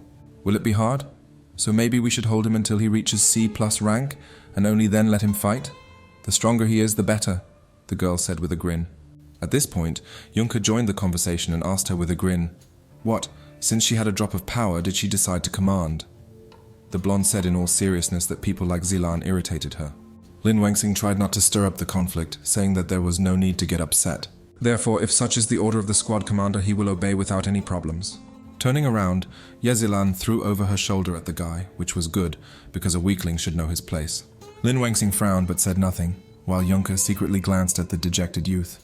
Lin Wengxin and Juncker simply left the warrior evaluation ground. The boy asked her if it was okay for them to simply leave. The girl asked if he was afraid of Ye Zilan. The boy immediately responded negatively, saying that he was just thinking about whether he should meet Commander Liu as soon as possible or wait for a special occasion. To which the blonde asked if he was really going to wait until he had the opportunity to kill a few more mutants and throw their heads at his feet. But suddenly the girl looked sharply around the corner of some building, quietly whispering that something was happening there. Looking into the empty street of the once residential city, they saw there some strange-looking zombie that was glowing purple. Yunke quietly whispered that the monster looked like an ordinary monster. Lin Wangxing also whispered that it seemed to be an unknown species. Pulling out her weapon from nowhere, the girl said that there was no need to worry so much because he only needed to watch her make it. But that strange zombie of unknown species suddenly disappeared from their sight, thus making them nervous. The monster didn't go far, but only appeared behind their backs as a surprise when they least expected it. The mutant with 3 big eyes just grinned, looking at the two, mockingly asking if they were looking for him. Meanwhile, Liu Yun had already been informed that Lin Wangxing and Yunke had left the training base. Zhao Ling said that they had also spotted high-level zombies nearby. The assistant commander frowned. He still couldn't understand what these two were planning. Without giving himself a moment to think, Liu Yun immediately told Zhou Jiqian and Zhao Ling to follow him as they were heading to find Ling Wenxin. Yazilan remained where she was, thinking about how much trouble this weakling was causing. Suddenly noticing Feng Yufan, who was still there, she asked him why he didn't follow them. He simply replied with a grin that she was the squad leader here. No matter how good Liu Yun is, he is not the leader, but you definitely have the advantage. The position in the squad is very important, the guy said bluntly, looking at the team leader. Yezilan initially acted silly by thanking him for the praise, but a second later she switched her emotions, ordering the guy to go get the others and make sure that everything went without any surprises. Feng Yufan smiled maliciously and replied, "Yes, sir, Commander." Yunke immediately attacked the strange mutant, but he easily blocked her attack, smiling and saying that it was unexpected because she was so small but quite strong. Holding the weapon tightly in her hands, the blonde frowned, thinking that this monster was not just a zombie, it was more powerful than a mutant. Barely holding back the monster of unknown origin, she shouted over her shoulder at Lin Wangxin to run as far as he could and not look back. The boy, however, could not bring himself to move. Unexpectedly, the monster's hand passed through Yunke's special weapon, and that already proved something. The monster's hand grabbed the blonde by the throat, but literally a moment later, with the same hand, he threw the strong girl somewhere to the side, and she screamed from such extreme. In the end, he smashed Yunke's weapon into pieces, leaving only a handful of dust behind. Leaping high into the air, the monster flew toward the girl, saying that it was a pity, of course, but she would become his meal. But his hand never touched the blonde girl. The monster's fist stopped Lin Wangxing. The system announced that the class had been successfully changed, and now his current class was Builder. "Sorry bro, you were unlucky this time," Lin Wangxing said arrogantly as he looked down at the monster. The three-eyed man himself could not understand when the guy had managed to appear there, so anger gradually took its toll. Lin Wangxing aimed a hammer at the monster. After the hammer made contact with the three-eyed one, it fell to the ground, creating a lot of noise and dust. While Yunke was unconscious, the guy decided to put the girl in some building. Turning his attention back to the monster, Lin Wangxing thought decisively that the most important thing now was to kill that monster. The three-eyed man, in turn, had already taken out his weapon and was little by little heading towards the guy, as if playing with an insignificant bug. Apparently deciding to change tactics, the monster went into overdrive, running towards the guy at high speed. Lin Wangxing was not far behind and had already pulled out his dagger. The system again notified that he had successfully changed his class to Assassin. As their weapons clashed with each other, a strange beam of light appeared between them. "You are the first person to make the Zombie King fight for real," the Zombie King said, as the boy held him back. Hearing that this strange subspecies of zombie is actually the Zombie King, the young man stared at the monster in shock. Well, the system came to the rescue, notifying him that he needed to destroy the Zombie King. For successfully completing the task, he would receive 2 points, while for defeat, his points would be cancelled. Lin Wangxing quickly jumped away from the Zombie King, out of harm's way, so to speak. The young man simply could not believe that he was so lucky to meet the Zombie King himself. The monster, however, continued to strike the boy, but he managed to dodge. "Hide as much as you want, I'll catch you anyway," the Zombie King shouted to the guy with some excitement, raising his hand again to strike. But, as expected, the young man successfully dodged for the umpteenth time, removing the equipment from his body. Taking out the sword he had just recently created from the system window, Lin Wangxing sent the monster to his kin. But the Zombie King suddenly turned his upper body 180 degrees and found himself face to face with the guy. Well, it so happened that when the guy was thinking about hitting the monster from behind, it easily caught his sword. Afterwards, the Zombie King didn't waste time on empty talk and immediately attacked Lin Wengxin, but he managed to block the attack with his sword. But because the guy blocked it, the shockwave sent him flying into the nearest wall. After making a hole in the wall, Lin Wengxin still stood up, saying out loud that it was dangerous, because if he couldn't defeat the Zombie King with his sword, then he would literally be finished. "What's the matter? Is that all you can do? Where did your passion to kill me go? Come on, attack!" The Zombie King continued to verbally mock the guy. Wiping his face with his sleeve, the young man still couldn't understand why the sword was completely useless if the hammer was able to hit him. But then the system prompted him, notifying him that the sword had absorbed the Zombie King's attack ability, which explained everything. Well, now it's no wonder that he couldn't cut it, because with the original power of war, he would be able to send this monster to the underworld. With these thoughts in his head, the guy, tightly gripping the handle of the sword, headed towards the Zombie King. Jumping up, Lin Wengxin raised his sword above his head and rushed at the Zombie King with a battle cry. The latter, having thought about this outcome in advance, put up a spherical barrier around himself which blocked the guy's attack. "Give up. You're not strong enough," the monster said with a grin, looking at Lin Wengxin through the reddish barrier. Lin Wengxin again couldn't understand why there was no effect, since the sword had absorbed the Zombie King's ability. Suddenly, the red barrier was no longer the Zombie King but a guy, which puzzled Lin Wengxin. Watching the young man in the barrier, the Zombie King grinned smugly and snapped his fingers demonstratively. After that click, a rather large explosion occurred inside the barrier that Lin Wengxin was in. Having successfully switched back to the assassin class, the young man slipped away somewhere closer to the buildings, beginning to wonder if there really was no way to kill the Zombie King, since there was no escape from his tricks. The system appeared at the right time. It announced that the new class, Sorcerer, could be activated. Lin Wengxin was a little skeptical about its usefulness, but it was not a situation where he could choose. Staring at the system window, the boy loudly said for the system to activate the Sorcerer class. She quickly dressed him in some kind of sorcerer's robe, in addition, drawing some symbols on his face. The Zombie King wondered how he hadn't noticed that the guy could change classes continuously. An unpleasant ability. Time to finish him off. The Zombie King said to himself mentally, starting to create some strange ball in his hand. Lin Wengxin immediately began to master the skills of the Sorcerer class, attacking the Zombie King with a magic beam. The monster, with a creepy smile, began to easily block his attack spells, gradually approaching the young man. Once again creating that strange ball in his hand on the go, the Zombie King shouted at the boy, "Didn't he say it was useless?" To which Lin Wengxin looked at the monster calmly, using the defensive ability Wailing Walls. A huge beam of strange energy hit the guy straight away. It looks like it's the Zombie King's robot hands. Feng Yufan was a few buildings away from where Lin Wengxin's battle with the Zombie King had taken place, but no one knew about those details yet. From the data we got earlier, a high-ranking zombie should have quite a few treasures. No matter who kills it, I need to grab a few before Commander Liu and the others arrive. It's been a while since I've had a breakthrough in combat power to a new level, Feng Yufan said with a smile as he looked at that strange beam. But suddenly behind him, the guy felt some kind of oppressive feeling, and with some horror he turned his head back. Turning around, Feng Yufan saw a huge mutant standing in front of him. He opened his mouth and smiled, saying that they met again. Raising his hand with the weapon and taking a closer look at the zombie, the guy recognized him as the talking mutant from the test. Quickly taking out his phone, Feng Yufan realized that he urgently needed to contact Yezilan. But the mutant, in turn, did not wait for the guy to call for help or something else, immediately attacking him. "Don't hide, I know where you are.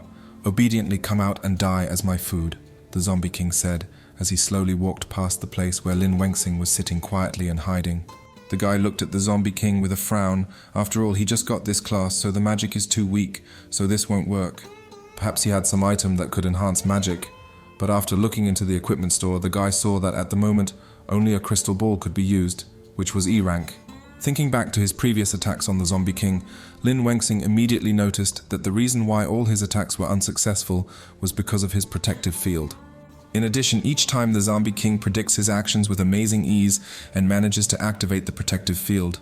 But there is still a chance if you catch him by surprise, then perhaps you will be able to break through the field and hit the zombie's weak spot. But then, Lin Wengxin wondered why the Zombie King was blocking his magic beam, instead of just using a protective field. Perhaps he was afraid of magic, and that was his weak point. And while the guy was thinking about the whole situation, the Zombie King was already slowly but surely approaching him, standing literally a meter away from the young man. The monster raised its weapon at great speed and attacked the boy, but Lin Wengxin luckily managed to jump away from that place. The Zombie King grinned evilly, saying that if he hit the guy, he must be at his limit by now. Meanwhile, Lin Wengxing frowned even more, watching the monster closely, waiting for what it would do. But without waiting for the zombie king to attack first, the young man switched back to the warrior class as he found a way to finish off the monster. "That's it! Then hit me with all your might! I can't wait to taste you!" The zombie king shouted cheerfully, also heading towards the guy, raising his weapon. The moment and the weapons of Lin Wengxing and the zombie king collided. The guy shouted loudly for the system to activate the class change. The monster apparently did not expect such a turn of events. After changing his class to Builder, he had this plan. Change class to Builder, later use Hammer to take his blow. After which, Lin Wengxing will immediately form a crystal ball from the construction hammer. The plan was as reliable as a Swiss watch, but at least it was there. Here, the zombie king became wary, because he considered the guy to be completely stupid, and he so easily understood that he was afraid of magic. Pointing the crystal ball towards the monster, Lin Wengxing released double the dark magic that was supposed to absorb. The zombie king was already seriously tense, and raising his hand with the weapon, he shouted at the guy not to even think about it. But who would ask him, so Lin Wengxing, without thinking, launched that crystal ball at the zombie king. A moment later, the zombie king was defeated, leaving behind only a strange-looking purple crystal. Lin Wengxing was lucky that the zombie king didn't use all his abilities, otherwise the outcome of the battle would have been different. Well, the young man managed to use all his... It's good that it's over already. Looking at his status in the system window, the guy noticed that he only had 5 points. But after a moment, Lin Wengxing remembered that he had previously used one, activating the assassin ability to escape from the examiner. The system highlighted that class equipment needed updating. The guy also noticed that the most used class was the warrior. When he clicked on the warrior class icon, Lin Wengxing was immediately equipped with protective clothing. He got a new reinforced jacket, and as it turns out, the armor goes on both arms. It also looks like leather. While the guy was trying to move his arm in the armor, Yunka woke up and immediately approached him. Scratching her head, the girl asked if the zombie was dead. Lin Wengxing was about to answer positively, but someone interrupted him. Commander Liu, Zhao Lin, and Zhou Jiqian ran up to them. Liu Yong first asked if Lin Wengxing was okay. The captain looked at Lin Wengxing and Yunka with a frown and said that they had received information about a high-ranking zombie. "How is it now?" Liu Yun asked, still looking at the two. Lin Wengxing looked at what was left after the zombie king and calmly said that he had already eliminated him. Then Feng Yufan himself ran up to them, and Commander Liu turned to the guy and asked why he was there. The guy scratched his neck and replied that Commander Yi had sent him to help them, but on the way he had run into a couple of zombies, so he had been delayed a bit. Under the gloomy and puzzled looks, the guy approached the remains of the zombie king, cheerfully saying that it seemed like they had already figured everything out. "Okay, hurry up and clear the area. We'll take everything that's left of the zombies with us. It'll be useful for research in Horizon," Commander Liu said, frowning at the squad. And while Liu Yun was away, Feng Yufan, with amazing courtesy, offered to help with the cleaning. Standing next to Commander Liu, Lin Wengxing quietly whispered to him that Feng Yufan was acting a little strange. Yezilan said that they had broken the rule and left the squad without permission, so they should be punished. But for eliminating the zombie king and helping to obtain the remains for research, they should be rewarded, because their actions and merits are equal. Commander Ye crossed her arms and frowned at Lin Wengxing and Yunka, saying that she hoped that this would not happen again. "We fully acknowledge our guilt, however the fact that I killed the zombie king is a fact. Can this serve as proof of my strength?" Lin Wengxing asked, looking at the captain. The boy also said that he hoped that she would withdraw her order and allow him to fight with the squad. Yezilan grinned and replied positively, but based on the recent events, she wanted to adjust the composition of the small groups. So now Yunka and Lin Wengxing are no longer in the same group, and Lin Wengxing's partner is Feng Yufan. Yezilan was absolutely beaming with happiness as she said that this was her order, so no one could dispute it. Yunka frowned deeply when she heard this statement, but fortunately she remained silent. Commander Ye said that everyone could go and rest. When Lin Wengxing was about to leave, Yunka caught up with him and asked him to walk with her for a while. "Did you find the purple core of the zombie king while collecting the remains?" the girl asked, frowning at the boy. Lin Wengxing, not understanding the essence of the question, calmly replied that he had not seen it, and at the same time asked what had happened. Yunka didn't answer his question but just continued to stare gloomily somewhere, realizing that someone had taken the zombie king's core. After talking with Yunka, Lin Wengxing headed to the hospital where his younger brother was currently being treated. Lin Wengxing stood silently next to one of the doctors, watching Yu Tao through the thick glass.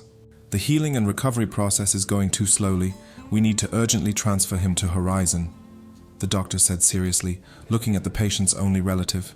Meanwhile, the news was reporting that the Gecko group, formed yesterday evening, had already achieved results. While interviewing the team leader, the host said that the team member, Lin Wengxing, had eliminated a king-level zombie, Yezilan only smiled as she answered her questions. Yutao also heard that according to the group leader Yezilan, Lin Wenxing was an unusually strong warrior. Sitting in the car, Yezilan informed them once again that this was their first mission together. Sitting behind the wheel, Commander Yi turned to the squad and said that clearing the 32nd district was not difficult, but they should not relax, and they would also act in pairs. Complete the assigned task completely, understood? Yezilan addressed the squad again. Everyone except Lin Wenxing and Yonke loudly replied that they understood. Lin Wenxing stared at Yezilan with a frown, still unable to understand why she would include him and Feng Yufan in the same group. Well, there was always the possibility that she just wanted to keep an eye on him. Still looking gloomily at Commander Yi, the guy tried to understand what was on her mind. But then Feng Yufan distracted him from his thoughts, holding out his hand to him, saying that the new equipment was not bad. Smiling at something, the guy offered Lin Wenxing mutual assistance and protection. Lin Wenxing had no choice but to shake the boy's hand in agreement. The young man dealt with the zombies in no time because the more zombies he killed now, the higher his level would be later. But then he was distracted by his thoughts for a second, and one of the zombies was already attacking him from behind. He now has a huge risk of becoming infected if the zombie manages to bite the guy. But someone quickly came to his aid, cutting off the zombie's head, and Lin Wenxing still looked at the zombie's head that had flown off with some kind of silent shock. This time he was saved by Commander Liu, who put his sword back in its sheath and sternly told the guy not to get distracted. Watch your rear, don't let the zombies get close to you. Captain Liu Yun gave wise advice. Frowning slightly, Lin Wenxing replied that Feng Yufan was behind him. Feng Yufan came out from behind some building, scratched his head, apologized, saying that he was killing a mutant, so he didn't have time to react. Liu Yong said that we must work together, so we must not revel in our own battles. Feng Yufan still responded enthusiastically, saying that he understood Commander Liu. A shadow fell on Lin Wenxing's face as he spoke to Feng Yufan. Feng Yufan, I don't care whose side you're on or what your goals are, Lin Wenxing said sullenly as he looked at his partner. Coming closer to the guy, Lin Wenxing tried to threaten him that if he harmed him. But Feng Yufan interrupted him, asking what would happen. Would he really kill him? The guy also said that Lin Wenxing had a rather evil look. Lin Wenxing only glared at his forced partner again, remaining silent in response. Turning around and about to leave, Feng Yufan said that he should calm down, because they were partners, which meant that he would definitely cover for him. At this point, Commander Liu drew everyone's attention, telling everyone to be on guard and to thoroughly clear the area, because it was impossible for even one person to escape. Looking again at his status in the system window, the young man noticed that during these battles he had accumulated points. In addition, he had trained himself to use the system quickly. And while Lin Wenxing was lost in his thoughts, he didn't even notice that one of the zombies had snuck up on him. Only when the mutant attacked him did the boy quickly turn around and put his hands out as some minimal defense. Lin Wenxing still couldn't understand how he could not sense the zombie's approach, and even the system remained silent. But then Yezilan came to his aid, using the ability Rupture from the category of cleansing magic. At first the guy didn't even understand what had happened, but as soon as it dawned on him, he stared at Commander Yi with all his eyes. Frowning, Lin Wenxing stared at Yezilan in surprise, not believing his eyes that she had saved him. The young man continued to watch Commander Ye with a sullen and intent expression and wanted to ask why she had saved him. But Yezilan interrupted him, crossing her arms and saying that he was too relaxed. Lin Wenxing was even a little shocked by this statement. Frowning, Commander Ye loudly told the boy that he hadn't even noticed that his partner was missing. The next minute, Feng Yufan himself appeared, holding onto the corner of the wall, asking the girl not to blame Lin Wenxing. Breathing heavily and holding onto the corner of a building's wall, the guy said that this monster can hide its aura, which is why it has the effect of surprise. I was walking behind Lin Wenxing, and before I could call out to him, the monster dragged him into the alley. Fortunately, I managed to escape. Feng Yufan said this as an excuse. After listening to Feng Yufan's story, Commander Ye frowned and shouted to everyone, signaling for a general assembly. Lin Wenxing frowned, thinking about something of his own while waiting for the others to gather. Arriving back at Horizon, Yezilan crossed her arms and said that they would now sum up the results of their first mission. Most of them did well. Zhao Lin, Zhou Jiqiang and Yunke deserved encouragement and rewards, Commander Ye said, looking at her squad. The girl looked at the guy sternly and said that some people like Lin Wenxing deserved to be scolded. And all because of the lack of team spirit and composure. Great. She herself put Feng Yufan and Lin Wenxing in the same pair. What did she expect? Yezilan calmly said that if this happened again, they had little choice. Well, either they'll go back to the training center to study again, or they'll go to the slums to wait for death. While Commander Ye was speaking, everyone just listened silently, without contradicting. At this point, Feng Yufan raised his hand, saying that he was also responsible for what happened, so he would try to work with Lin Wenxin as soon as possible. Yazilan didn't even look at him and said that she relied on him. Yunke, who had remained silent until now, quietly spoke up, saying that Commander Ye had a nasty manner. Feng Yufan, who was sitting behind him, only frowned, looking at the girl with displeasure. A shadow fell on the boy's face when he thought that this blonde was becoming more and more annoying to him. And while no one was paying attention to him, Feng Yufan grinned with all his teeth, but they looked extremely strange. Commander Liu stood near some wall on the roof of a building, looking at the sky while sipping his long cold coffee. "What? Do you think Feng Yufan wants to kill you?" Turning to the guy who approached, Liu Yong asked in surprise. Lin Wenxin answered positively, saying that although he had no direct evidence. The guy said that, however, ever since Feng Yufan volunteered to help, he had been uneasy. Frowning, Lin Wenxin confidently stated that in the past, Yezilan would have abandoned him to save her own skin, but this time she saved him for her own purposes. Let's say her goal is to make sure no one dies on their first mission under her command. Guess the reason for her actions, boy. But Lin Wenxing still couldn't understand why Feng Yufan wanted to kill him, since there was no disagreement between them, but it seemed like he was hoping that some zombie would get rid of him. Commander Liu also couldn't understand because they hadn't had any clashes and now he wanted to kill Lin Wenxin. Liu Yun told the guy that he would watch from the sidelines and that he should wait until he had collected enough information. At the same time, Yezilan was looking at something carefully on the computer in her office. Apparently she was looking through the camera files, checking the veracity of Feng Yufan's excuse. At first everything was as the guy said. He calmly walked behind Lin Wenxin. The next frame showed a zombie's hand quietly grabbing Feng Yufan. And as the guy said, he didn't have time to warn Lin Wenxin, as he was quickly dragged away by the monster. Yezilan relaxed a little, saying that the hidden cameras clearly showed that Feng Yufan's testimony was true. But suddenly she noticed something strange. Feng Yufan passed by the alley, took out something from his pocket and threw it into the alley. Rewinding the hidden camera footage a bit, Commander E wondered what that glowing object the guy had thrown was. Then Commander Liu came to her, knocked on the door, asked for forgiveness for the intrusion, at the same time asking if she was free now. Yezilan quickly closed the hidden camera recording, telling the commander to start talking. "I'm here about Feng Yufan and Lin Wenxin. I want to take a look at their archives to help them work together better," Liu Yong said as he walked up to the table. Commander E handed him the disk, saying that all the materials on this disk, as well as the download from the Horizon base, he can directly access. Commander Liu asked if she could change her mind about the punishment given to Lin Wenxin after the mission, since he was a newbie after all. To which Yezilan crossed her arms over her chest and replied that it was none of his business, so she would decide for herself what to do, while all he had to do was carefully organize the training. Holding back the urge to roll his eyes, Liu Yun simply replied that he understood, but since he still had things to do, he should go. Yezilan tried to figure out what Feng Yufan was doing, since she had assigned him to spy on Lin Wenxin. She began to ponder and tap her finger on the table. In the end, she came to the conclusion that the zombie that could hide its presence was Feng Yufan's monster. Having come to a certain conclusion, Commander E stood up from her seat and walked out of the office. As Yezilan walked further down the corridor, she decided that she needed to report this to Mr. Li Yuting. Meanwhile, Feng Yufan was walking near some pond. Stopping near a certain place of the reservoir, the guy somehow mysteriously said that, although earlier than he had originally planned. And what he had planned is unknown.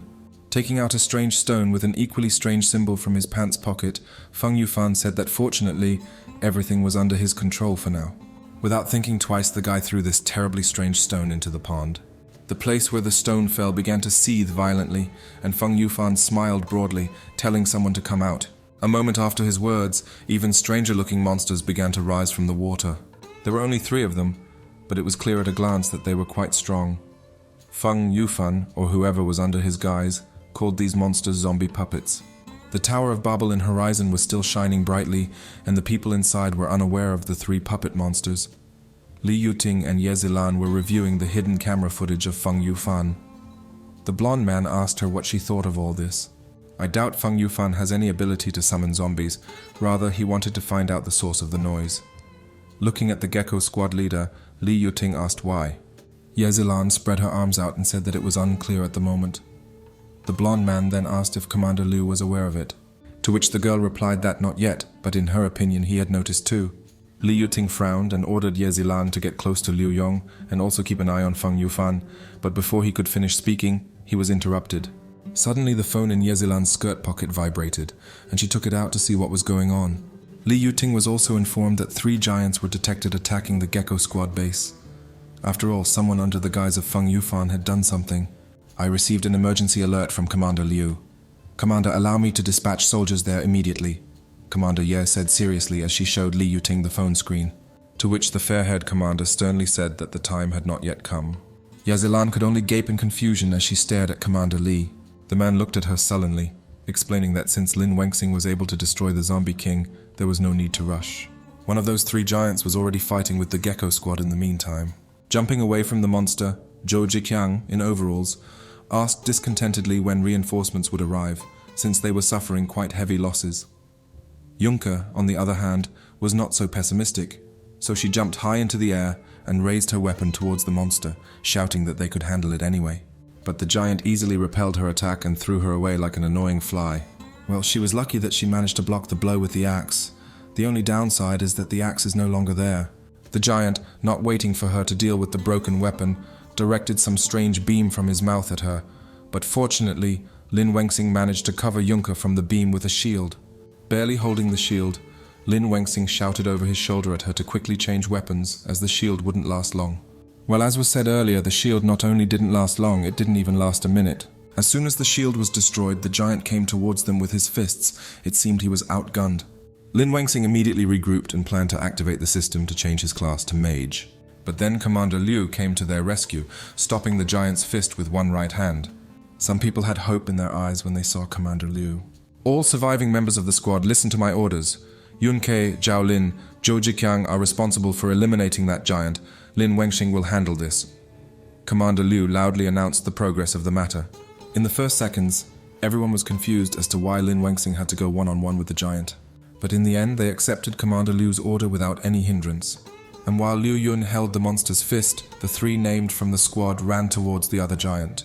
The giant opened his mouth again to release that all-destroying beam. Commander Liu wondered what the boy would do, since he couldn't use what he had taught him. The monster had already fired its beam at something, but to his deepest regret, that something was not Lin Wenxing. The youth himself had changed his class to a mage, and used the ability to concentrate energy. Lin Wenxing released double the dark magic to engulf the monster, and directed his own beam at the giant. The giant remained unmoved even though one of its arms was missing. Lin Wenxing frowned as he watched the monster, wondering why its beam had only damaged one of its arms.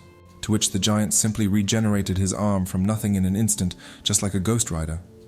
Lin Wenxing stared at the monster in surprise, as this was the first time he had seen high-speed regeneration in a zombie. The giant's recovered hand struck at that spot, but Lin Wenxing luckily managed to escape at the very last moment. A moment later, Lin Wenxing mentally commanded the system to change the class to Assassin. The guy chose the most stealthy and fastest one to get to the giant's head. After all, if you chop him into pieces, the speed of regeneration will no longer be important. It sounds logical. A moment later, the young man changed his class to Warrior to cut off the monster's head. Looking at the giant with confidence, Lin Wenxing ordered the system to transfer all 10 points into the counterattack. A moment later, the monster's head was already cut off and the guy himself was behind the zombie. Yezilan was heading towards her squad at the same time, through some alleys, but even here her path was blocked. Taking a fighting stance, Commander Yi frowned and stared at the monster blocking her path. It was Feng Yufan who had turned into the Zombie King. "I can't let you come to their aid," the Zombie King said with a malicious smile. Standing behind the giant, Lin Wenxing could be said to have finally exhaled from the tension. He hoped that everything was over with that giant. But suddenly he started to recover, which looked extremely disgusting. Yes, no one expected this. The giant now had 2 heads and 4 arms, and now looked like a real monster. Lin Wenxing couldn't believe that not only did it regenerate quickly, but it also split into 2. The young man barely managed to put his sword in front of him when the monster suddenly attacked him with its hand, and he was thrown against the wall.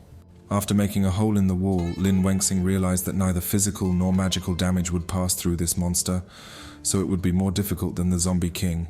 The giant was already stepping towards him, but suddenly stopped for some reason unknown to him, not approaching the guy. "Do you think I'm so weak that I can play cat and mouse?" Lin Wenxing thought as he stared at the frozen monster. The boy quickly changed his class to Assassin, at the same time activating the stealth skill. Looking at the giant now with a completely different vision, the young man realized that the monster's regeneration center was in its stomach. Understanding the weakness of this horror, 10 points in stealth will completely hide the trajectory of the attack, while also increasing the speed of movement. After all, it was precisely with the help of the surprise effect that he eliminated the Zombie King, which means that the tactic works. Raising his weapon to attack, Lin Wengxing activated the Executioner skill and also transferred all 10 points into the Executioner skill. Quickly approaching the monster, the guy thrust his weapon into the strange thing on the giant's stomach, which was the center of his regeneration. But the giant only became more angry, somehow breaking the guy's weapon that he had thrust. It seemed like Lin Wengxing was also confused, as he had definitely hit him in his weak spot. The monster began to attack the young man even more fiercely. When it finally hit the boy, he flew back, so that Lin Wengxing fell into a power pole.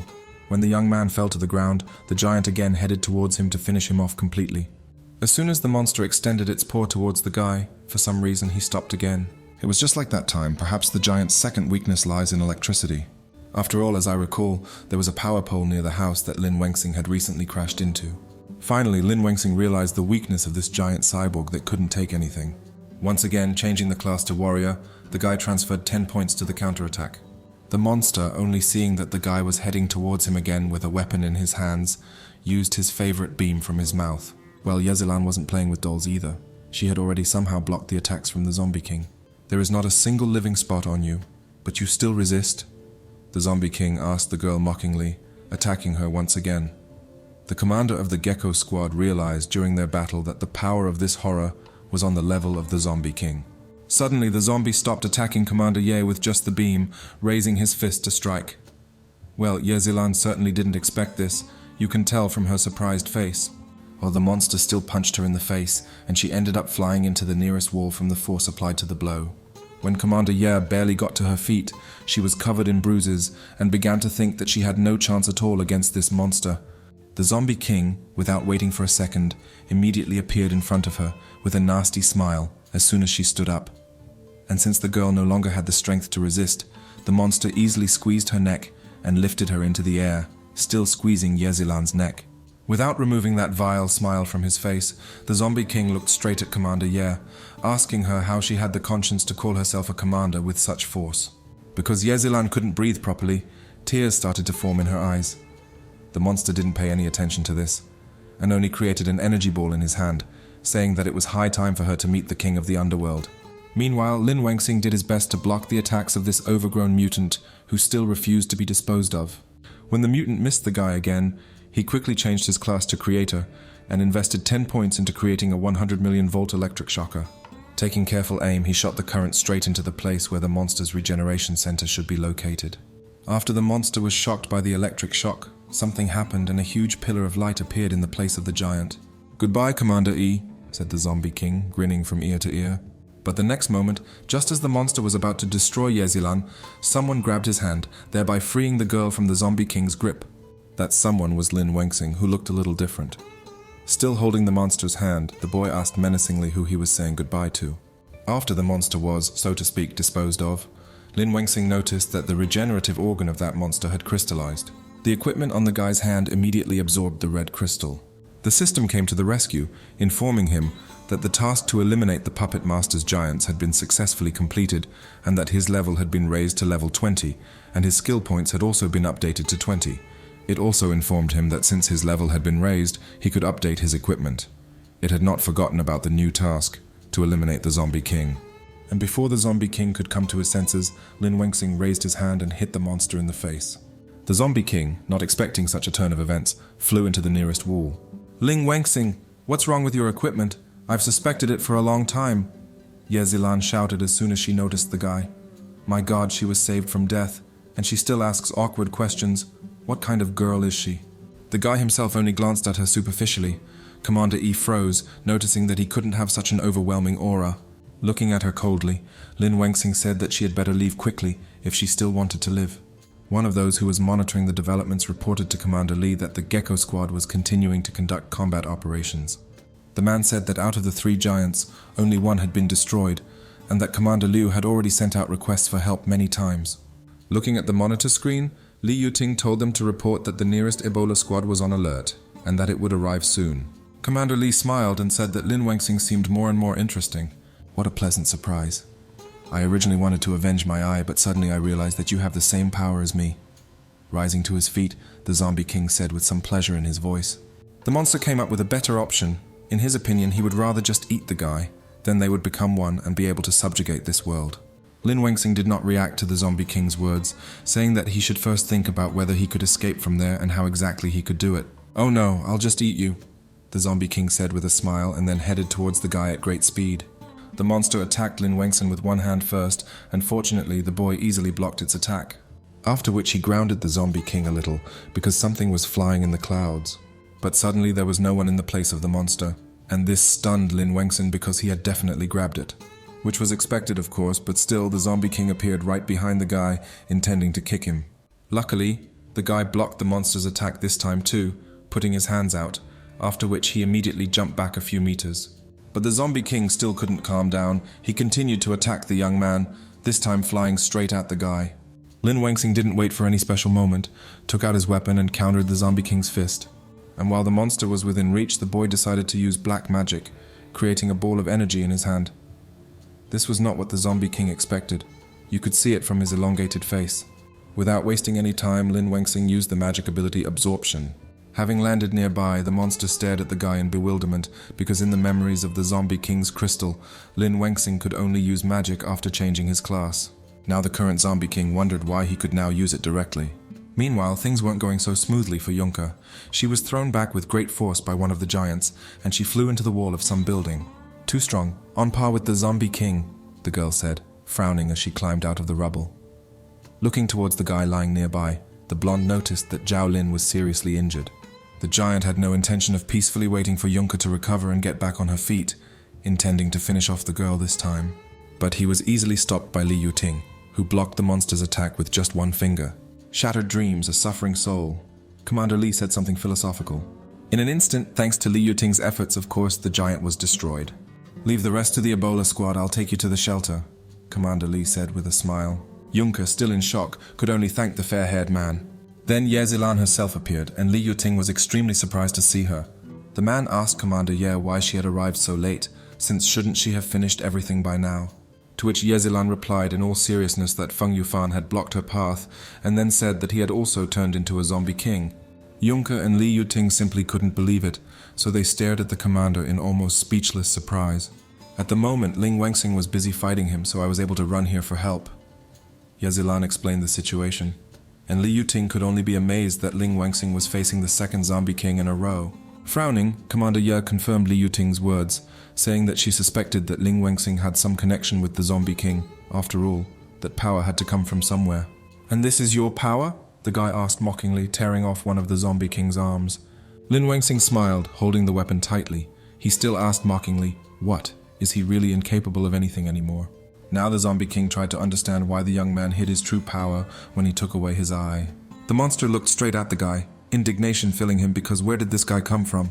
The zombie king has decided to act according to one tactic. First he needs to hit with all his might, and then wait for the right moment and retreat. At the moment, this is the most logical plan. Pulling the weapon straight out of its body, the monster moved towards the guy at great speed, raising its hand with the weapon to attack. This time, Lin Wangxing also successfully blocked the zombie king's attack, as if it was a piece of cake for him. Shifting the weapon to his other hand, the boy lunged forward, intending to counterattack the monster. Somehow the young man pushed the zombie king back a few meters. This continued until they crashed into the wall of some building. Now Lin Wangxing had the zombie king by the throat. The monster coughed and said that he had underestimated the boy. "But if you kill me, the other zombie kings in the area will start to act, and then you won't be saved," the zombie king warned the young man with a certain threat in his voice. Lin Wangxing obviously had no effect, so he simply smashed the monster's head without thinking. When the zombie king's head finally hit the ground, the boy calmly said that he was too talkative. Then someone approached him holding some extremely nasty thing in one of his hands. "It seems you have become stronger," the unknown person said to Lin Wangxing. Looking over his shoulder at the man who had approached, the guy smiled and said that it seemed like he had also decided not to hide his strength anymore. This was addressed to Commander Liu, behind whom one of the giants, which had already been destroyed, was flaunting itself. Liu Yun told him not to let his guard down, because one could not be sure that no one was watching the guy. "There is no time to think about this. I need to help Yunka first," Lin Wangxing replied, frowning slightly. But then Li Yuting arrived, bringing with him people armed from head to toe, although there were not many of them, but still. With him was the previously mentioned Yunka. Commander Li said that he was suspending their mission, and that Lin Wangxing himself should go with him to Horizon for further investigation. Well, as they say, if you remember a ray of sunshine, there's the sun, but when Commander Li appears, something else comes to mind. Here Liu Yong tried to intervene, saying that there was some misunderstanding, to which Li Yuting said that there was no point in explaining instead of Lin Wenxin, since they would sort things out in Horizon. Looking sternly at the young man, Commander Li said that he could ask him about everything himself, but it was unlikely that he would tell him everything. The Zombie King and Lin Wenxin once again clashed one-on-one, and once again the monster's fist collided with the guy's weapon. After observing the battle for a while, Commander Li ordered all teams to return to base, as Lin Wenxin could handle it himself. Here Yunku objected, saying that didn't they need to help the guy since that monster seemed too strong. To which Li Yuting categorically replied that it was not necessary. Well, such an answer would require at least a compelling reason. The girl tried to object again but was interrupted by Commander Li.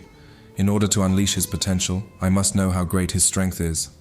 Li Yuting finally explained the reason, looking over his shoulder at the blonde. Lin Wenxin lunged forward again, swinging his weapon, but unfortunately the Zombie King managed to dodge. Either they share the same brain, or the monster has already learned the guy's tactics by heart, because they simultaneously use dark magic, absorption. The fact that the Zombie King performed his trick shocked the young man, because it was extremely unexpected, and since they used this ability at the same time, their balls of energy collided. Surprised? After recovery, I can copy the abilities and techniques you used. The Zombie King kindly explained how he used the same trick as the guy. The monster apparently decided to have fun and add some fire to their battle. Lin Wenxin had to block the fire with his blade. Sitting in an office in front of a monitor screen, Yezilan reported to Commander Li that she had gained access to the drone. After watching the drone feed, Commander Ye said the image did not show any combat action. This surprised Commander Li and Commander Liu because this couldn't be happening.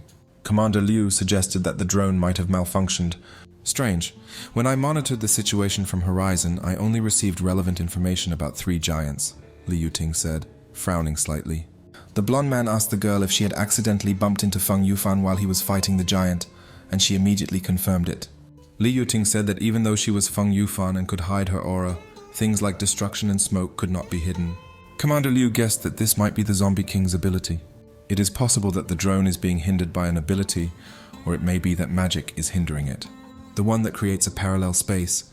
Being under the influence of this force, we cannot see it, but it, being outside the effect, fools us. Commander Li explained his version.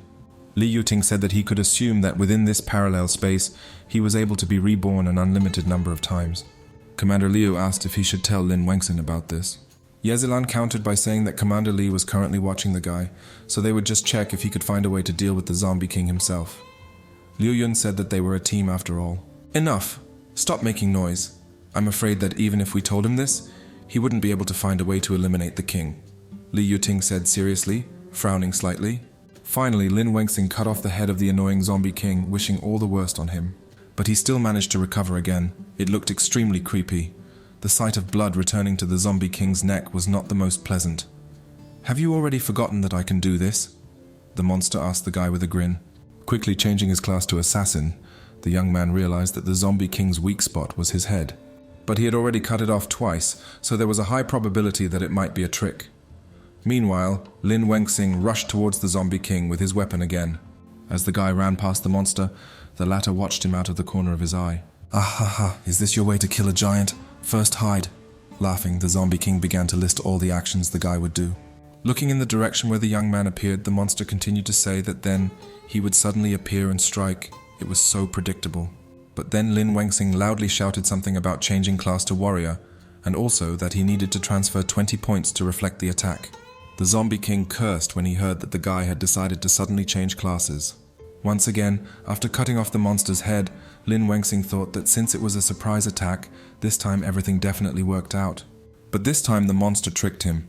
The Zombie King caught his head before it hit the ground, putting it back in place. Was it a trick? Did he recover again? Lin Wenxin asked, staring at the Zombie King in surprise.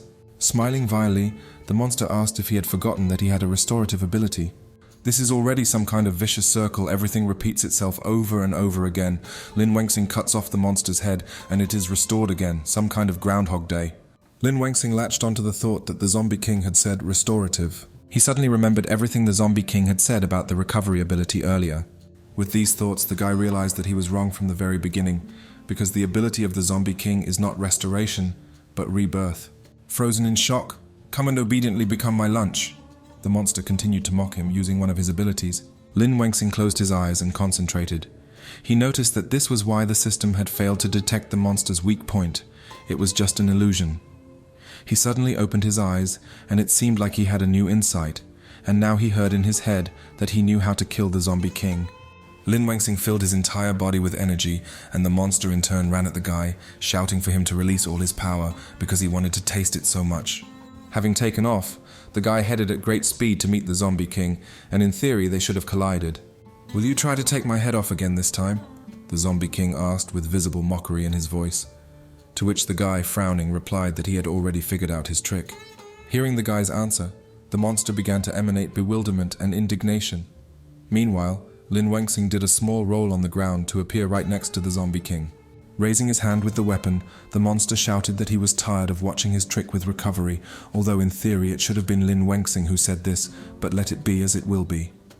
The guy, changing his class to Builder, blocked the attack of the spear from the zombie king with a hammer.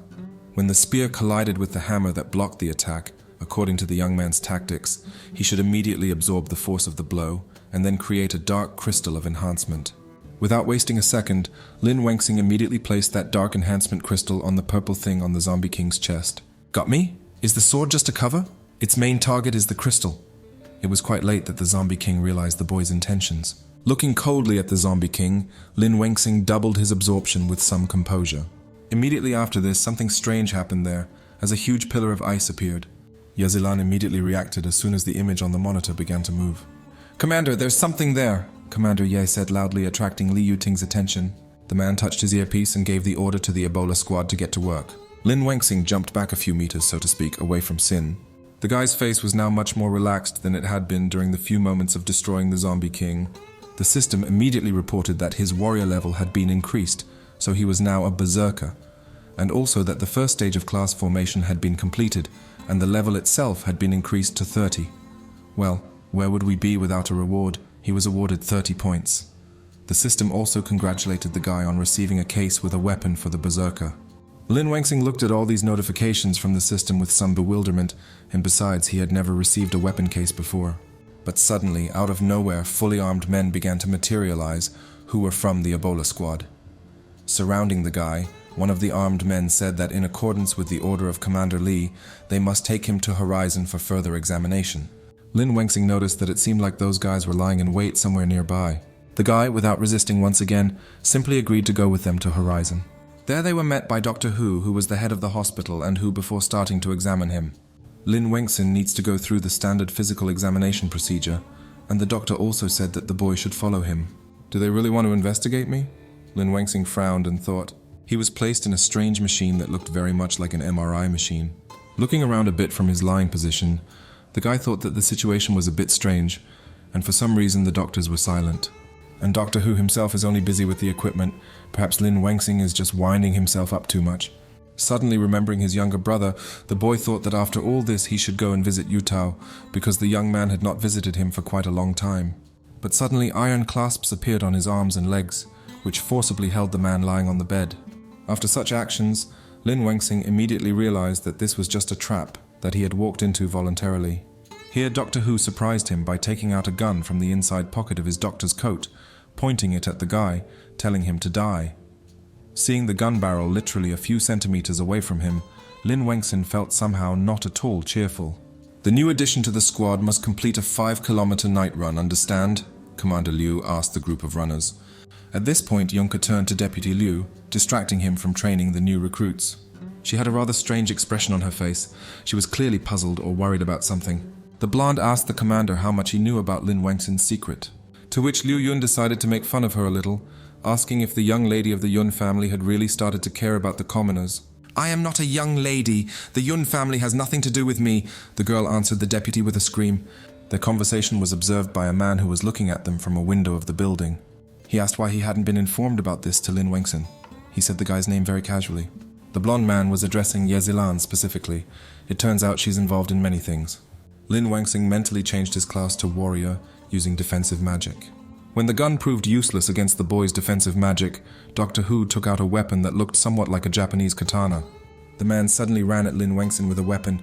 Fortunately, the guy managed to get his own weapon to block the doctor's attack. "I'm not your enemy. Why are you attacking?" the young man asked, almost hysterically, screaming. To which Doctor Who also shouted back that he was the king of zombies, so he had to die, because that was the order. This made the guy extremely angry, and he looked at the man with fury in his eyes, asking if this was really Li Yuting's order. My deepest apologies, because of Li Yuting I was unable to report in time. Yezilan somehow began to justify herself to the fair-haired man, so she had been working for the wrong fair-haired man after all. Commander Ye apologized to Mr. Yun again, and he finally looked at her. Eventually everyone's patience ran out, so Lin Wengxing gave Doctor Who a good punch in the face. Frowning, the boy thought that this must be some kind of stupid conspiracy. Since he needed to get out of there as quickly as possible, the young man approached the door and pressed the button that opened it. But right outside the door, he was met by one of the military men, so Lin Wengxin would hardly be able to get out of there as soon as possible. Well, at least in the near future for sure. The soldier simply put the guy face down on the floor with one hand. That's what a well-trained soldier means. The young man started shouting for him to let him go, and while this was happening, someone came to them because of the noise. He asked what was going on and why it was so noisy. Looking at the new arrival, Lin Wengxing realized that the person standing in front of him was none other than Li Yuting. "I'm sorry, Mr. Li, he actively resisted," Doctor Who said as he left the office. The man said he didn't supervise the guy well and they had several conflicts. Look, the mark from the blow is still visible. The boy, gritting his teeth, frowned as he watched their conversation, knowing full well that most of what Doctor Who said was a lie. Li Yuting squatted in front of the guy, saying that if he cooperated with them, everything would soon be over. To which Lin Wengxing asked with extreme displeasure what Commander Li was going to do. To which the man, frowning slightly, replied that, as he had said, he needed the guy to cooperate with the investigation. "But he clearly wants to kill me," the guy said loudly to the man, since the latter was clearly deaf to his words. Getting back to his feet, Li Yuting told the guards to carry the young man to another room as he would keep an eye on him. Pausing for a moment, Commander Li decided to remind the boy what would happen if he did not cooperate. Now looking at the guy lying on the floor, Li Yuting said that in that case, he would never see his brother again. This threat worked more effectively than the previous ones. After all, his brother is his treasure. Yutao looked much better than he had a while ago. He slept peacefully, unaware of the changes. When the young man woke up, the first thing he saw in front of him was a white ceiling and a girl in a strange spacesuit. The second of the doctors who were monitoring Yutao said into the earpiece that the subject was conscious, which meant they could go in now, after which several more people entered the room. "Mr. Lin Yutao, we are the Ebola team. We have been ordered to escort you to a confidential treatment center to continue your rehabilitation." One of the arrivals explained the reason for the visit. Yutao, who had just regained consciousness, did not understand at all what they were talking about.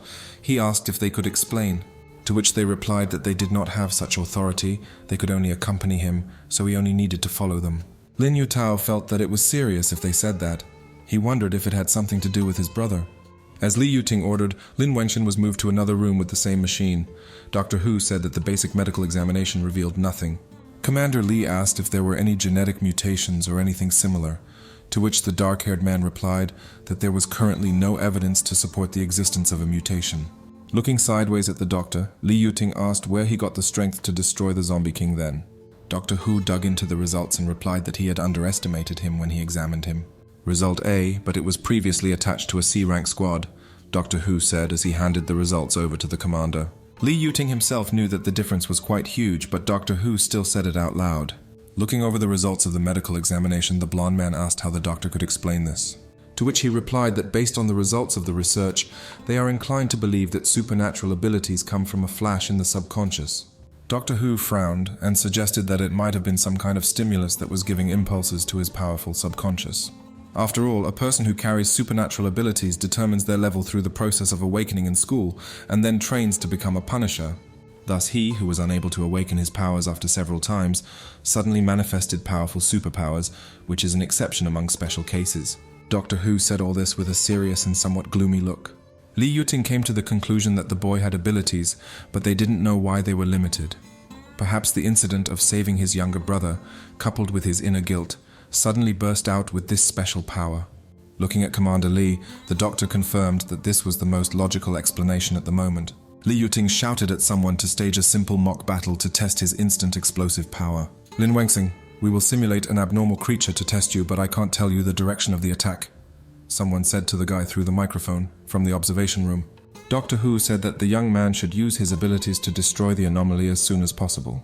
Frowning, Lin Wengxing nodded to them, saying that he understood the task at hand. As soon as the anomaly appeared, the system immediately sounded the alarm, warning that a zombie was approaching. The guy decided that first he would pretend to cooperate with them, and then he would need to find a chance to get out with Yutao. As soon as the young man noticed the monster, he immediately attacked it until it got him first, even though it was an illusion. After the monster was destroyed in record time, Lin Wengxing landed lightly on the floor. Everyone was quite impressed with the guy's skills and abilities. Li Yuting was also surprised because only 15/100ths of a second passed from the detection of the target to its destruction. As he headed towards the exit of the observation room, Commander Li motioned over his shoulder for Dr. Hu to come with him, as he had something he wanted to ask him. Passing by one of the workers, Dr. Hu ordered Zhang Xian to mark the summary of the report as top secret and send it to Mr. Li. The man, lifting the special glasses from his eyes, replied that he understood the doctor's order. After a couple of clicks, everything was almost ready. All that was left was to send it to Li Yuting. Without doubting the order for a single pound, Zhang Xiang pressed the confirm dispatch button. In front of the entrance to the 23rd hall stood one of the guards. Apparently Lin Wengxin was left in Horizon. A tray with breakfast was placed in front of the skeptically looking guy. Dr. Hu told him not to worry, because there was no poison there. To which the boy replied that yesterday he wanted to kill him with his own hands, and today he was bringing breakfast. Lin Wengxing frowned and looked at the doctor in confusion, asking how he could be trusted. "I was too rash yesterday and jumped to conclusions without enough information. My apologies," Dr. Hu said, almost rolling his eyes. Frowning, the man told a sad story that his wife and daughter died at the hands of zombies, which is why he hates monsters so much. He's so strange, but who loves them? As he was about to leave, Dr. Hu threw over his shoulder that he hoped for understanding, because the guy also knew how painful it was to lose family. Looking away, Lin Wengxing thought that it was good that he was the head doctor, so he should get closer to him and inquire about his brother's condition. It doesn't matter now. How is little brother? When can I pick him up? The young man asked, still sitting in bed. To which Dr. Hu, without turning around, replied that Commander Li had decided that the boy should take care of himself first. As he opened the doors to the corridor, the man told Lin Wengxing to be ready, as they would continue testing his abilities at 10 o'clock. Lin Wengxing, however, grasped the most important thing for him at the moment. The visiting rules had become stricter. The boy was now standing in the middle of the central area of the testing ground. Dr. Hu, standing next to him, explained that the next test would be conducted on a candidate, and the boy would have to eliminate him by changing his class. To collect more accurate data, Dr. Hu will remain at the test site and draw up a protocol. This was not part of the plan. That was what could be read on Li Yuting's face because he did not expect such a turn of events. Commander Li frowned deeply, apparently realizing what Dr. Hu was planning. They said over the microphone that while the candidate was recovering from the anesthesia, all personnel should be evacuated immediately. Out of his reach at least, and where did they find such a powerful anesthesia anyway? But in principle, it's 2050 outside, what am I even talking about? As soon as the monster moved away from the medicine, he punched the floor, creating a lot of noise. After that, the candidate immediately went to the guy, intending to destroy him. Lin Wengxing, in turn, immediately changed his class to Assassin, thinking that the assassin would use stealth to quickly target the enemy's weak point. An analysis of the enemy's main weak points showed that the weak point was behind him, and the guy immediately took advantage of this knowledge by jumping away from the place where the monster had just struck. Landing on a more stable surface, Lin Wengxing took out a dagger that absorbed magic, because now everything could be decided in one blow. Taking aim and swinging his weapon, the guy hit the candidate's weak spot. Lin Wengxing landed near the destroyed monster, telling Dr. Hu that everything was ready. Looking at the screen, the man said the monitoring platform showed that he had been terminated. But to make sure the result is accurate, I want to go up there myself and verify it, said Dr. Hu, while quietly pressing a strange button. Suddenly life began to play in the liquidated candidate again, and he, so to speak, switched on. Having recovered with new strength, the monster rose to his feet again, looking down on the two mortals. One of the observers reported to Li Yuting that the core of the experimental material had mutated and been resurrected. Frowning, Commander Li merely continued to silently watch the events unfold. Lin Wengxing gritted his teeth, thinking with dissatisfaction that this was another monster with reincarnation skills. The candidate, in turn, opened his mouth and headed straight towards the peacefully standing Dr. Hu. The assassin class has once again found and demonstrated a new vulnerable spot in the head area. A moment later, the recovered candidate was finished, at least finally. Looking at the man who was standing near the wall, Lin Wengxing asked if he was okay. Dr. Hu responded positively almost immediately, telling the boy to go to his room and rest while they cleaned everything up. Li Yuting, who appeared at the door after Lin Wengxing left, said that it was not good to change candidates arbitrarily. To which the dark-haired man replied seriously that it was the fastest way to determine whether the guy's powers came from zombies. So you deliberately showed weakness to see if he had any humanity left in him to save you? Commander Lee asked sullenly, staring at Doctor Who. Li Yuting asked the doctor if he had ever thought about what he would do if it really was a zombie force destroying the candidates and eating him again, to which the man simply replied that he would accept his fate. And then I would use the abilities of a rank A Punisher, dying along with him, yeah, a plan as reliable as a Swiss watch, literally. Li Yuting remained silent and frowned at Doctor Who's back, accepting this answer. Looking at his hand that was clad in protection, Lin Wengxing thought that this system allowed magic to be automatically attached to the dagger during the test. Perhaps in this way his consciousness can directly manifest itself in his skills. Then Doctor Who appeared on the screen, telling him to get ready because he would take the boy to his brother. He is currently being transferred to a secret treatment center. Ordinary people can't get in, so I asked a good friend to help me. He made this virtual ID, Doctor Who said, as he handed the guy the ID plate. So now they need to disguise themselves a little to match their virtual identity. Moments later, they found themselves in Horizon's Secret Research Institute. Doctor Who said that to avoid unnecessary problems, the virtual personality cannot stay there for a long time. After slightly altering their appearance to suit, they approached the entrance control where they were asked to provide identification and confirm personal information. Also required was a retina scan of the requested identity. Well, that's not such a difficult matter. The identity was successfully confirmed, and now Lin Wengxing entered under the identity of Dr. Wenxing, who was a senior researcher. Walking towards the thick glass, Lin Wengxing looked at Yu Tao, who was already feeling much better. The transformed Doctor Who said that the zombie endotoxin is very strong. It is a miracle that Lin Yu Tao can recover without mutation. So soon the young man will recover and be discharged from the hospital. According to Lin Wengxing's observations, Yu Tao had recovered even better than he thought. Looking at the man standing next to him, the young man asked why Yu Tao wanted to be transferred there for treatment, since the conditions in Horizon were no worse. Doctor Who, without turning to the guy, replied that he didn't know either, and it even seemed to him that it was an order from Commander Lee. Soon they moved to the parking lot of the secret medical center, and finally Doctor Who told the guy that they would come back as soon as possible and prepare his project for the follow-up investigation. But suddenly the guy felt the barrel of a gun poking him in the back of the head, so to speak. It made the young man a little nervous. The one holding the weapon threatened the guy that if he didn't want to die, he should do what he was told. Lin Wengxing just clicked his tongue in displeasure, thinking sarcastically that the doctor's followers were so nice, they sold them out as soon as they left. "Officer, listen to me. I am his attending physician. There has been some misunderstanding." Doctor Who tried to intervene, but the next moment he too was pinned to the hood of one of the cars parked there. Doctor Who looked at the one who had pinned him to the car with displeasure because he didn't even feel her presence. Lin Wengxing suddenly felt confused. Weren't these Li Yuting's people? Why did they capture them? Doctor Who raised his hands in surrender, saying that he would not resist, and they would go with them. "Don't worry, they won't kill you with a blade like I did, and no one will poison the food, so eat in peace," Doctor Who said, looking at the guy, winking conspiratorially at him. Lin Wengxing naturally didn't understand the doctor's verbal hint right away, but this understanding would come with time. The difference was only a few minutes. Two of the Ebola squad escorted them to the car, telling them to get in quickly. At this point, Doctor Who suddenly had a weapon appear out of nowhere, and he walked towards Lin Wengxing, screaming for him to die. But it was all just a show for the two equipped ones.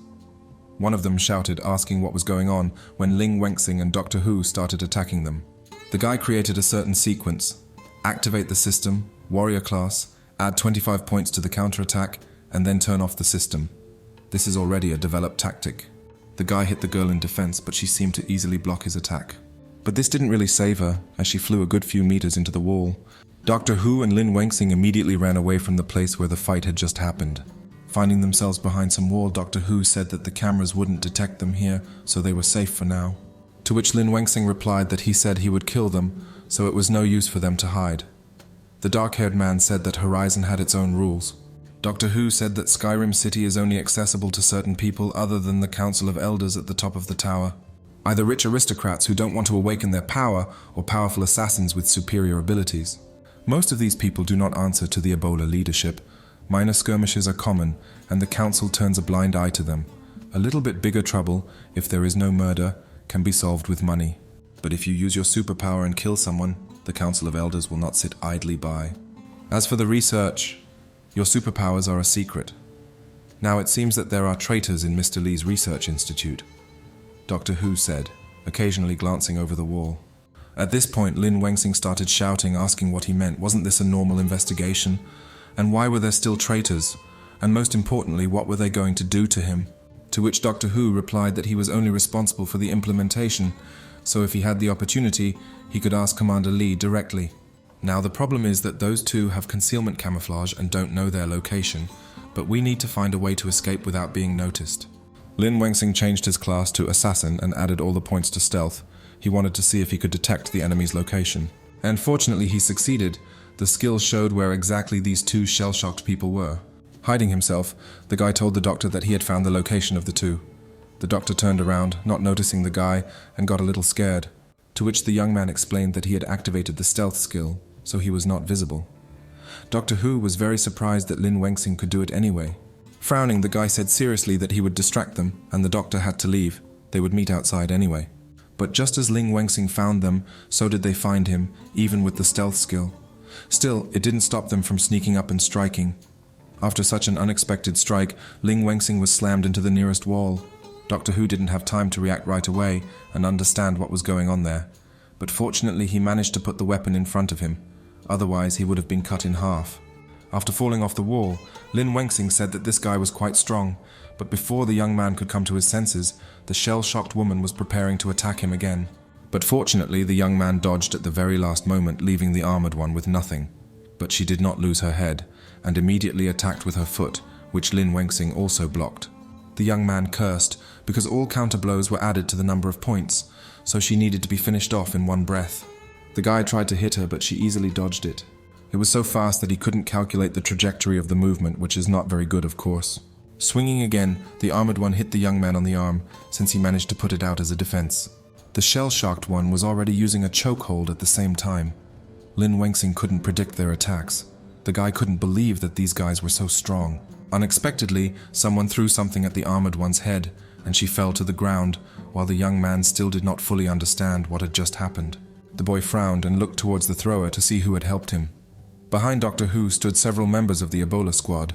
One of them said that they were taking them back on the orders of Commander Lee. This is a melee weapon created using AI technology combined with zombie flesh, and I will take some of their debris for study, the dark-haired man said with a frown. Lin Wengxing didn't respond, but simply stared at the doctor with a frown. In the 23rd living room, someone loudly slapped their hand on the table. Li Yuting shouted at the doctor, asking why he was acting without permission, because he didn't want the boy to see that he had feelings of affection for his younger brother, and then decide that his abilities had nothing to do with zombies. Doctor Who only replied that he was very sorry. Commander Lee continued to shout in displeasure, saying that now that Lin Wengxing was missing, all plans had been ruined. Doctor Who, without looking up from the floor, replied that it was all his responsibility, so he had sent someone to look for it, so everything would be known soon. Last time, when you transformed the candidate without permission, I let you go. Li Yuting informed the doctor, so to speak. At the same time, someone was walking along the corridor, clearly listening to their conversation, which was more like a reprimand. Commander Lee threatened Doctor Who that if Lin Wengxing was not found this time, he himself knew what kind of punishment he would deserve. Meanwhile, Liu Yun came to Ye Zilan with a complaint, saying that Lin Wengxing had been in Horizon for many days and still had not returned. He's just an ordinary Punisher, nothing happened to him, right? Commander Liu asked, frowning and somewhat worried. To which the cunning girl asked, what? Does he really have something to hide? Ye Zilan told him not to worry in vain. Then the man came from the other side, asking if this was what she had been talking about with Li Yuting. To which she immediately jumped up from her seat, telling him to watch his language, because Mr. Lee wanted to study the guy, so the young man's abilities must raise many questions. Ye Zilan crossed her arms and said sarcastically that when the time came and it was discovered that Lin Wengxing's abilities were related to the zombies, his people would also bear responsibility. Commander Liu suddenly slammed his palms on the table loudly, startling Commander Ye. Liu Yun's face darkened, and he warned the girl that if anything happened to the guy, Ye Zilan would pay the price. Commander Ye only gritted her teeth angrily, not responding to the man's direct threat. Without waiting for her response, Commander Liu headed towards the exit of the office. Without saying anything to Yunka, who was standing there, the man simply walked further down the corridor. When the blonde entered, she asked how she could help. Ye Zilan, however, changed her attitude when Yunka entered her office. She started to act like something incomprehensible, asking the blonde if the training was going well, or if there were any difficulties. To which she, crossing her arms, skeptically said that it was better to get straight to the point. Yazilan immediately removed her feigned goodwill, saying that arrogance flowed through her veins, but in principle this was expected. After all, Yunka was the daughter of the Yun family of Horizon. "What? How do you know about my family?" the blonde asked, frowning even more. To which Commander Ye simply replied that Yunka's father had come to the base a few days ago and they had a long conversation. The blonde's father asked him to take care of her. What kind of loving parent might this man seem from the outside? Walking up to Yunka, Yazilan calmly said that she was confident that she could handle it. Whether a girl wants it or not, whether she appreciates it or not, is still her business. "I have no ties to the Yun family, so I don't need your guardianship. I have some business to run," the girl answered seriously, frowning. Yazilan put her hand on her shoulder and told her to stay away from Liu Yun and not get into unnecessary trouble. After closing the door to the office behind her, Yunka thought that there was some sense in Commander Ye's words. After all, the old man wouldn't come there just to see her. Perhaps it was because of Ling Wengxing after all. But first, Yunka should make sure and then report to Mr. Li if necessary. Approaching the closed door, where a warning was posted that unauthorized persons were not allowed to enter, Zhang Xiang warned that he was there. "As you requested, we have dispatched more people to investigate Lin Wengxing's disappearance. The man who came in said to Dr. Hu. He said that this was very good, but they still needed to check Lin Wengxing's examination room. Dr. Hu told him to copy the remaining vital information about the boy and put it in a top-secret bunker." As soon as the doctor turned away, Zhang Xiang's face darkened, realizing that they seemed to have found a problem that needed attention. But the guy just chuckled, because it was already too late, because when he collected the information and passed it on to the Yun family, he would be given 5 million, so life in Horizon was no longer such a fairy tale. Looking at the monitor screen, Dr. Hu said that the secret investigation into Lin Wengxin's case had been exposed. Just in case, the doctor will pass on top-secret information to him. He is his old subordinate, so he trusts him. But it seems that this subordinate is not so reliable. A knife began to appear in Zhang Xiang's hand when Dr. Hu told him to get to the bunker without being noticed. Dr. Hu handed the boy a flash drive containing Lin Wengxin's case data, telling him to take it. But this was only a deception, because the doctor had already put the gun to the traitor's forehead. "You're sending Mr. Li information about my and Lin Wengxing's whereabouts. Your excessive impatience has given you away." To expose him. Then to the interrogation room, where he would have to tell about his goal and who was behind it all. Zhang Xiang in turn chuckled at something and dropped the knife as ordered by the doctor. But the next moment the traitor used his ability and the doctor was suddenly glued to the wall. Gasping for breath, the man said that since he controls the air, it means he really is a punisher. "And you thought I was just a soft-hearted researcher?" Zhang Xiang asked with a hint of malice and a smile. The guy easily took the flash drive from the choking doctor. It was like taking candy from a baby. The traitor walked to the door, telling the man to say hello to his wife and daughter.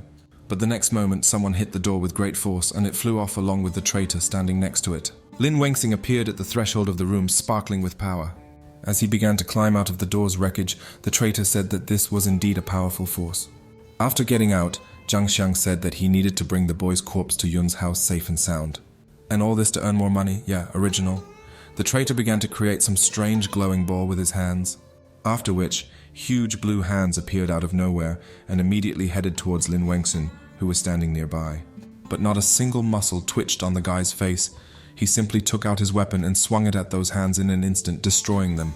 This was definitely not what the traitor expected. Yes, his surprised face was something. Zhang Xiang couldn't believe that this was possible after all. He even relied on the Yun family to strengthen his strength. Soon the shockwave reached the traitor himself, quickly killing him with almost no further screams. Zhang Xiang fell to the floor with empty eyes, no longer feeling anything. Here Dr. Hu also spoke up, saying that he had hidden this from Mr. Li, and what it was unknown.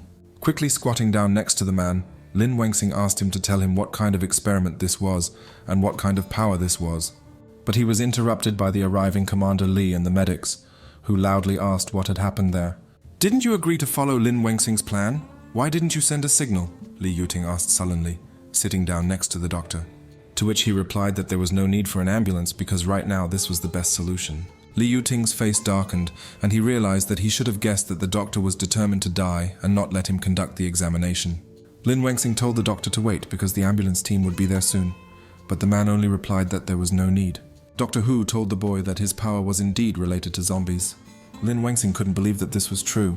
How could it be possible that the system was connected to zombies? The man said the source must have been an experiment from many years ago. Dr. Hu frowned and tried to convey to Li Yuting that Lin Wengxin's strength was reliable. But the next moment he said this, he was no longer conscious. Here Commander Lee was informed that a large number of suspected candidates had appeared in the slum area of District 26, and that Team Gecko was currently fighting. Lin Wangxing instantly flew to Li Yuting, asking him to return to the team. After all, they must be short of people given such an intense battle. Li Yuting allowed it on the condition that when he needed to investigate the guy, he would contact him again. After receiving permission, the young man quickly retreated from the room. Li Yuting ordered one of the doctors to contact the medical examiner and move the bodies of Dr. Hu and Zhang Xian for autopsy. Let the people from the investigation committee come, sign, and investigate the scene of the incident. Li Yuting gave the order to the employee. When one of the Ebola squad members appeared behind Commander Li, he ordered them to keep an eye on Lin Wangxing. At the same time, the guy's squad mates fought hard, destroying the mutants one by one. But unfortunately, the mutant teams only grew larger, even though they were being destroyed. There are too many beetles to chop them all down. The queen must be still creating them, Liu Yun informed those standing nearby with a frown. Commander Ye gave the order to Commander Liu to go with Juncker to the Matrix Center, as he should be somewhere nearby. After using the ability on the bugs, the girl shouted after them that she and Zhou Jiqiang would attract the bugs with firepower. While Juncker was running after Commander Liu, she was attacked by one of the beetles, but luckily she managed to block its attack with her weapon. The mutant kept pressing, intending to eat the poor girl, but she still stubbornly defended herself. It's good that Commander Liu managed to eliminate the bug in time. Liu Yun first asked if the girl was okay, and then warned her to be careful. Juncker, remembering what Ye Zilan had warned her about, replied dryly that everything was fine, and that she knew she had to be careful. Liu Yun said the obvious, that it seems that the neighboring street is also restless. A real genius of thought. Well, that was natural because the street was literally filled with these bugs, which were moving at great speed towards their target, which was Juncker and Commander Liu. Taking out his weapon, Commander Liu said that he would break through with a high-power current. When the man stuck his sword into the ground, it began to spark very strongly. Yun Kei noticed that Liu Yun still hadn't used his abilities to their full potential. Finally pulling his weapon out of the ground, Commander Liu said that it seemed like the queen should be in front. As soon as the man said this, they immediately headed to where the uterus was supposed to be. But unfortunately, on the way, they encountered a beetle that was larger than those they had killed before. The girl asked if she was the queen, to which Liu Yun replied that it was just a larger specimen. Suddenly, other beetles began to fly to the place where they were, as if they sensed something. Commander Liu and Juncker took a defensive stance, covering each other's backs. "This monster attracts everyone," the blonde said, frowning. A mutant that vaguely resembled a snake was approaching them at great speed, but someone destroyed it in time, not allowing it to reach the guys. Frowning, Juncker asked who did this, because surely reinforcements had finally arrived. But all she saw when she raised her head was Lin Wangxing, who not only had wings but was also flying. Commander Liu also looked at the guy, and frowned slightly, asking, did he really improve his mechanical wings again? A huge number of beetles immediately reacted to the flying guy and headed after him in a whole bunch. The young man, noticing that he had attracted the attention of the beetles, began to rapidly gain altitude. Ling Wangxing turned around in midair and used purification magic, calling out the word purgatory as he created a huge amount of fire. With this, he destroyed almost all the individuals without any problems. Fortunately, Commander Liu managed to cover him and Juncker with a shield from the blazing fire. When the girl opened her eyes, there was no fire anymore, only the corpses of dead beetles were scattered all over the street. Juncker couldn't even believe at first that absolutely all the beetles had been destroyed. To which Commander Liu gloomily said that most likely this was only the first wave, so the next one should be coming soon. Landing near Commander Liu and Juncker, Ling Wangxing said that Commander Liu was right. When I was in the air, I saw that the Matrix Center was in the corner 2 streets away. Go there, the guy said without turning to them. Suddenly, the larger one swung its weapon, intending to attack the young man while he was busy talking. Juncker and Commander Liu immediately shouted at him to be careful, but Lin Wangxing easily stopped the big guy's attack, saying to leave this big guy to him. And while the two headed to the right address, the young man looked away, frowning. A moment later, the guy changed his class to Hired Assassin.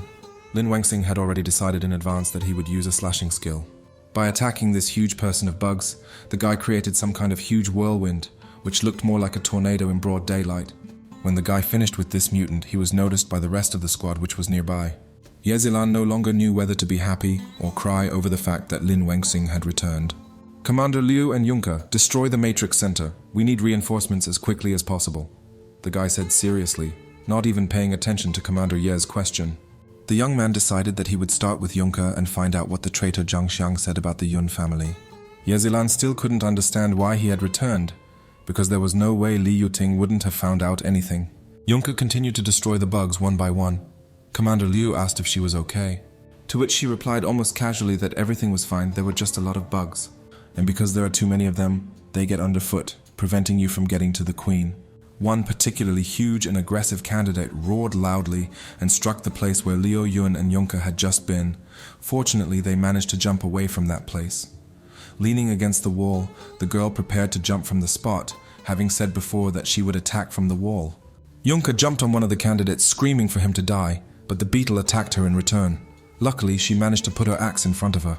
Having finally killed that annoying bug, the blonde landed with the monster, finishing it off completely. And as soon as she finished with this, another particularly smart one appeared behind her, who was already swinging his arm to attack. But before the candidate's attack reached the girl, someone cold-bloodedly cut him in half. The next moment, the savior himself, Lin Wenxing, appeared and pompously asked the girl if she was injured. Yunka's eyes were filled with stars when she saw that Lin Wenxing had saved her. No, but these zombies are much faster than the ones we just met." The blonde shared the information casually. The rest of the squad came running. Yezilan said that everyone should prepare for battle immediately because they would soon destroy the queen. Zhou Jichang said that this candidate was quite huge, to which the other replied that it was as if they had temporarily stopped the attack. "Commander Ye, I suggest you head to the border area to continue killing bugs, and I'll handle things here myself," Lin Wenxing suggested. To which Yunka said that there were quite a lot of them, so even though they were candidates, he still couldn't handle them. Yezilan didn't even listen to her opinion and said that it was a great suggestion, so they would do it. "If anything happens, let me know right away," Commander Yi warned, addressing everyone in the squad. And following the commander's order, the rest of the squad members hurried to the center where the queen was, leaving Lin Wenxing to deal with it. The system informed him that he would need to eliminate 2 candidates with a weapon box. The reward would be 15 points. It also informed him that he had successfully upgraded and that he had increased his level. Lin Wenxing had also received a new weapon, so he immediately gave the order to prepare the weapon. The young man said with a smile that it was a pity that these zombies couldn't talk, otherwise they would have told him. "They would have told me exactly how they wanted to die. That was pretty scary of the guy." The monster immediately rushed to attack the annoying mortal, but he dodged it with surprising ease and disappeared right from under its paws. Lin Wenxing noted with regret that the strength and speed of this monster had increased, which meant that he had to match it. The guy only looked away from the monster for a second, as it immediately headed towards him, opening its mouth wide. Lin Wenxing barely managed to place the weapon in front of him, so that the candidate simply didn't bite through it. The guy easily dodged the monster's strange-looking claw, but who knows, it was still trying to get him. Looking at the system window where his task was written, the guy thought about a high-level skill, but even here the monster did not give him life, launching a red beam at him. This made Lin Wenxing a little furious, and he raised his weapon back and headed straight towards the candidate. The guy literally slashed the monster and it roared loudly. After the monster was destroyed, the system sent a notification that the task was completed and he received the skill Sea Eater. This skill allows you to absorb enemy damage for some time and return it several times stronger. Quite useful on the first hand. Lin Wenxing grinned and said that this skill was just in time. Sure enough, in the next moment he was attacked by several candidates at once. Having absorbed some damage from the enemies, the young man raised his hand with the weapon back to send this damage back to the monsters. Lin Wenxing destroyed them in one fell swoop, creating a huge beam of light that swept away all the remaining candidates. This deadly beam also reached the queen herself, who had been hiding all this time behind a protective dome. "It looks like Lin Wenxing has sorted everything out," Yunka said happily, and almost without frowning. Yezilan immediately thought that she should report everything to Mr. Yun as soon as possible. Heading in a completely different direction, Commander Ye shouted to the others that she would meet Lin Wenxing and that they should wait where they were. At this point, Yunka suspected something was wrong, since when had Yezilan become so kind? After moving away to the required distance, Yezilan wondered why this happened, because the investigation must have become a thorn in the boy's side, but instead, he only became stronger. Standing behind the wall, Commander Yi thought that she would probably have to speed up her plan a little. When she contacted the head of the Yun family, he immediately asked how the situation was. The girl immediately replied that as he had planned, the matrix had been deciphered, and the guy had also become much stronger. To which the fair-haired man said that he thought it would be even better that way, since they needed the guy's strength. The head of the Yun family ordered Commander Ye to continue to monitor the boy, as well as collect the remains of the monsters he destroyed and hand them over to him, because after all, the information they have is limited, so this is very important. Ye Zilan then asked what would happen if Lin Wengxing refused to obey him. The man replied that they would simply kill him then, because either he would belong to the Yun family or no one would have him. Lin Wengxing, who had just destroyed the Matrix Center, was a little shocked that this was the power of the Sea Devourer. The system gave him a description of the skill, which said that when destroying a large number of zombies, he should activate the skill, and when the first zombie is defeated, the effectiveness of the following attacks will increase exponentially. The radius of the skill's damage is 1 kilometer. As the guy understood, if 100 zombies attack him, then for the first one he will receive 1 point, and for the 100th boss, 200. He suddenly remembered the words of Doctor Who confirmed that his power was related to zombies. In order to avoid getting into trouble ahead of time, Lin Wengxing decided that he should go back first. Such a powerful force was activated by Li Yuting's research? Commander Liu asked, frowning and slightly puzzled. To which Lin Wengxing replied that he didn't know that either, as he had only found out that his strength and the Yun family were most likely related. But he was not allowed to finish speaking when Ye Zilan came and loudly said that the hero Lin Wengxing had returned and he had single-handedly destroyed so many candidates. Ye Zilan looked happy on the outside, but it was unlikely that she was really happy. Commander Ye said that she would ask Mr. Li to reward him. Today, everyone was specially gathered here to listen to the story of your successful experience in exterminating zombies, Ye Zilan said, looking straight at the guy. To which the guy, frowning, replied that it wasn't worth the candle because it would have been better for them to spend that time training and improving themselves. The girl didn't like that Lin Wengxing was speaking to her in such a tone, and she decided to take advantage of her status as the squad leader, telling him to watch his language and not to overdo it. Passing by the squad leader, the young man indifferently replied that she should do as she knew best, adding that it was good that she was sincere. Ye Zilan remained standing in place, her lips pursed in displeasure at such open disrespect for her status. You decided to single-handedly destroy the candidates to show that your strength is great enough to ignore me?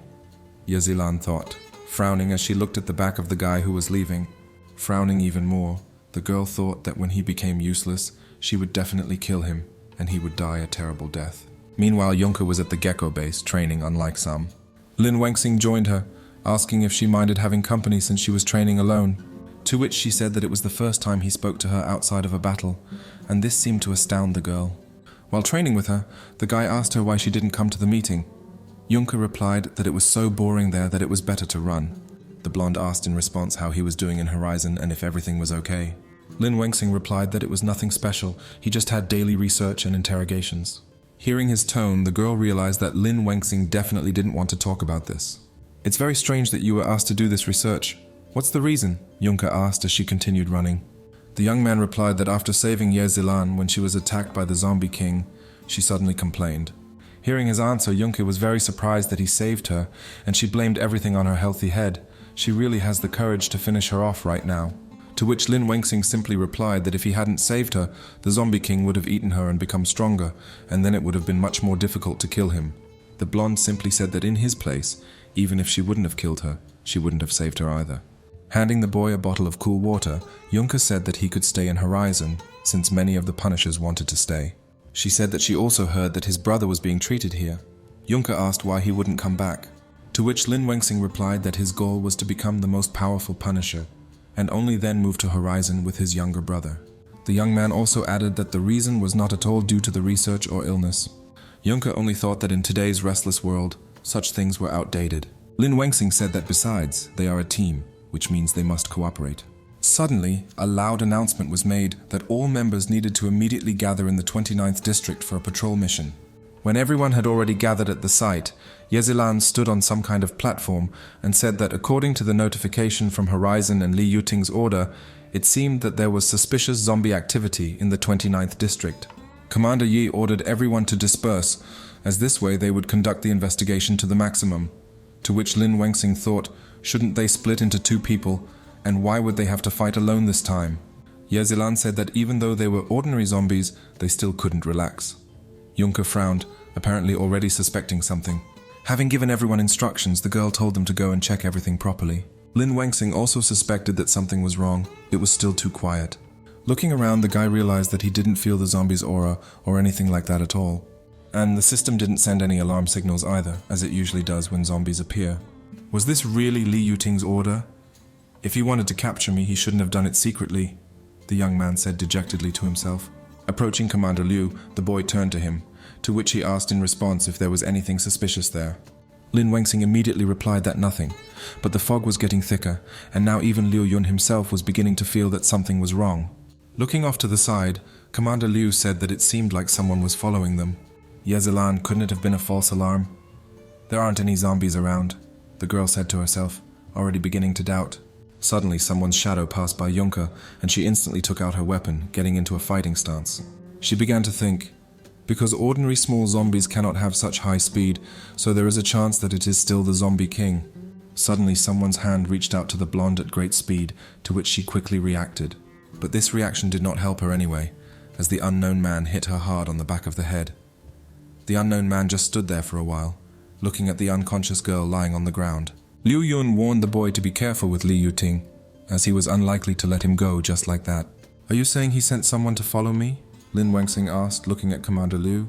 Suddenly, a nearby flying drone announced that the mission was complete and the Gecko squad should assemble.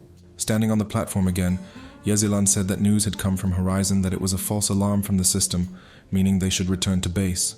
At this point, Lin Wangxing noticed that Yunka had not yet returned, so he drew her attention by saying that she needed to be found. To which Commander Ye replied that Yunka had been sent to another team and had already been informed of her return. "I'm still a little worried. Let me check the drone video," he asked her calmly, "Boy?" To which she, frowning, asked if he really didn't believe her. Now, Lin Wangxing didn't wait for an answer, immediately attacking Commander Ye without much warning. Unfortunately, the girl had already put up a shield in front of her. Jumping back a few meters, Yezilan noticed that she could sense his power even through the defensive magic. Here she began to get indignant, asking the guy how he dared to attack her. The soldiers were patrolling the area alone, and now Yunka has disappeared for unknown reasons. "You don't deserve to be a captain at all," said the young man, heading towards Commander Ye again, but this time with a weapon. But Commander Liu stopped him, as if protecting Yezilan from the fate of being cut into small pieces. Liu Yong sternly told him to stop. Lin Wangxing was understandably angry with him as well. To which Commander Liu explained his point of view, saying that Yezilan had both status and techniques, so if he continued to interfere, he would hardly be able to remain on the team. Commander Ye said quite happily that it was great that at least Deputy Commander Liu understood what was going on. Calmly walking past the guys from the squad, the girl with cheerful notes in her voice told everyone to gather. Commander Liu said that because of competition with her, the young man might never see his brother again. This made the guy darken right before our eyes because he certainly didn't like it. We were shown the outside of the Yun family's private testing ground in Skyrim, a 40-meter underground dome. Having finally woken up, the girl at first could not understand where she was at that moment.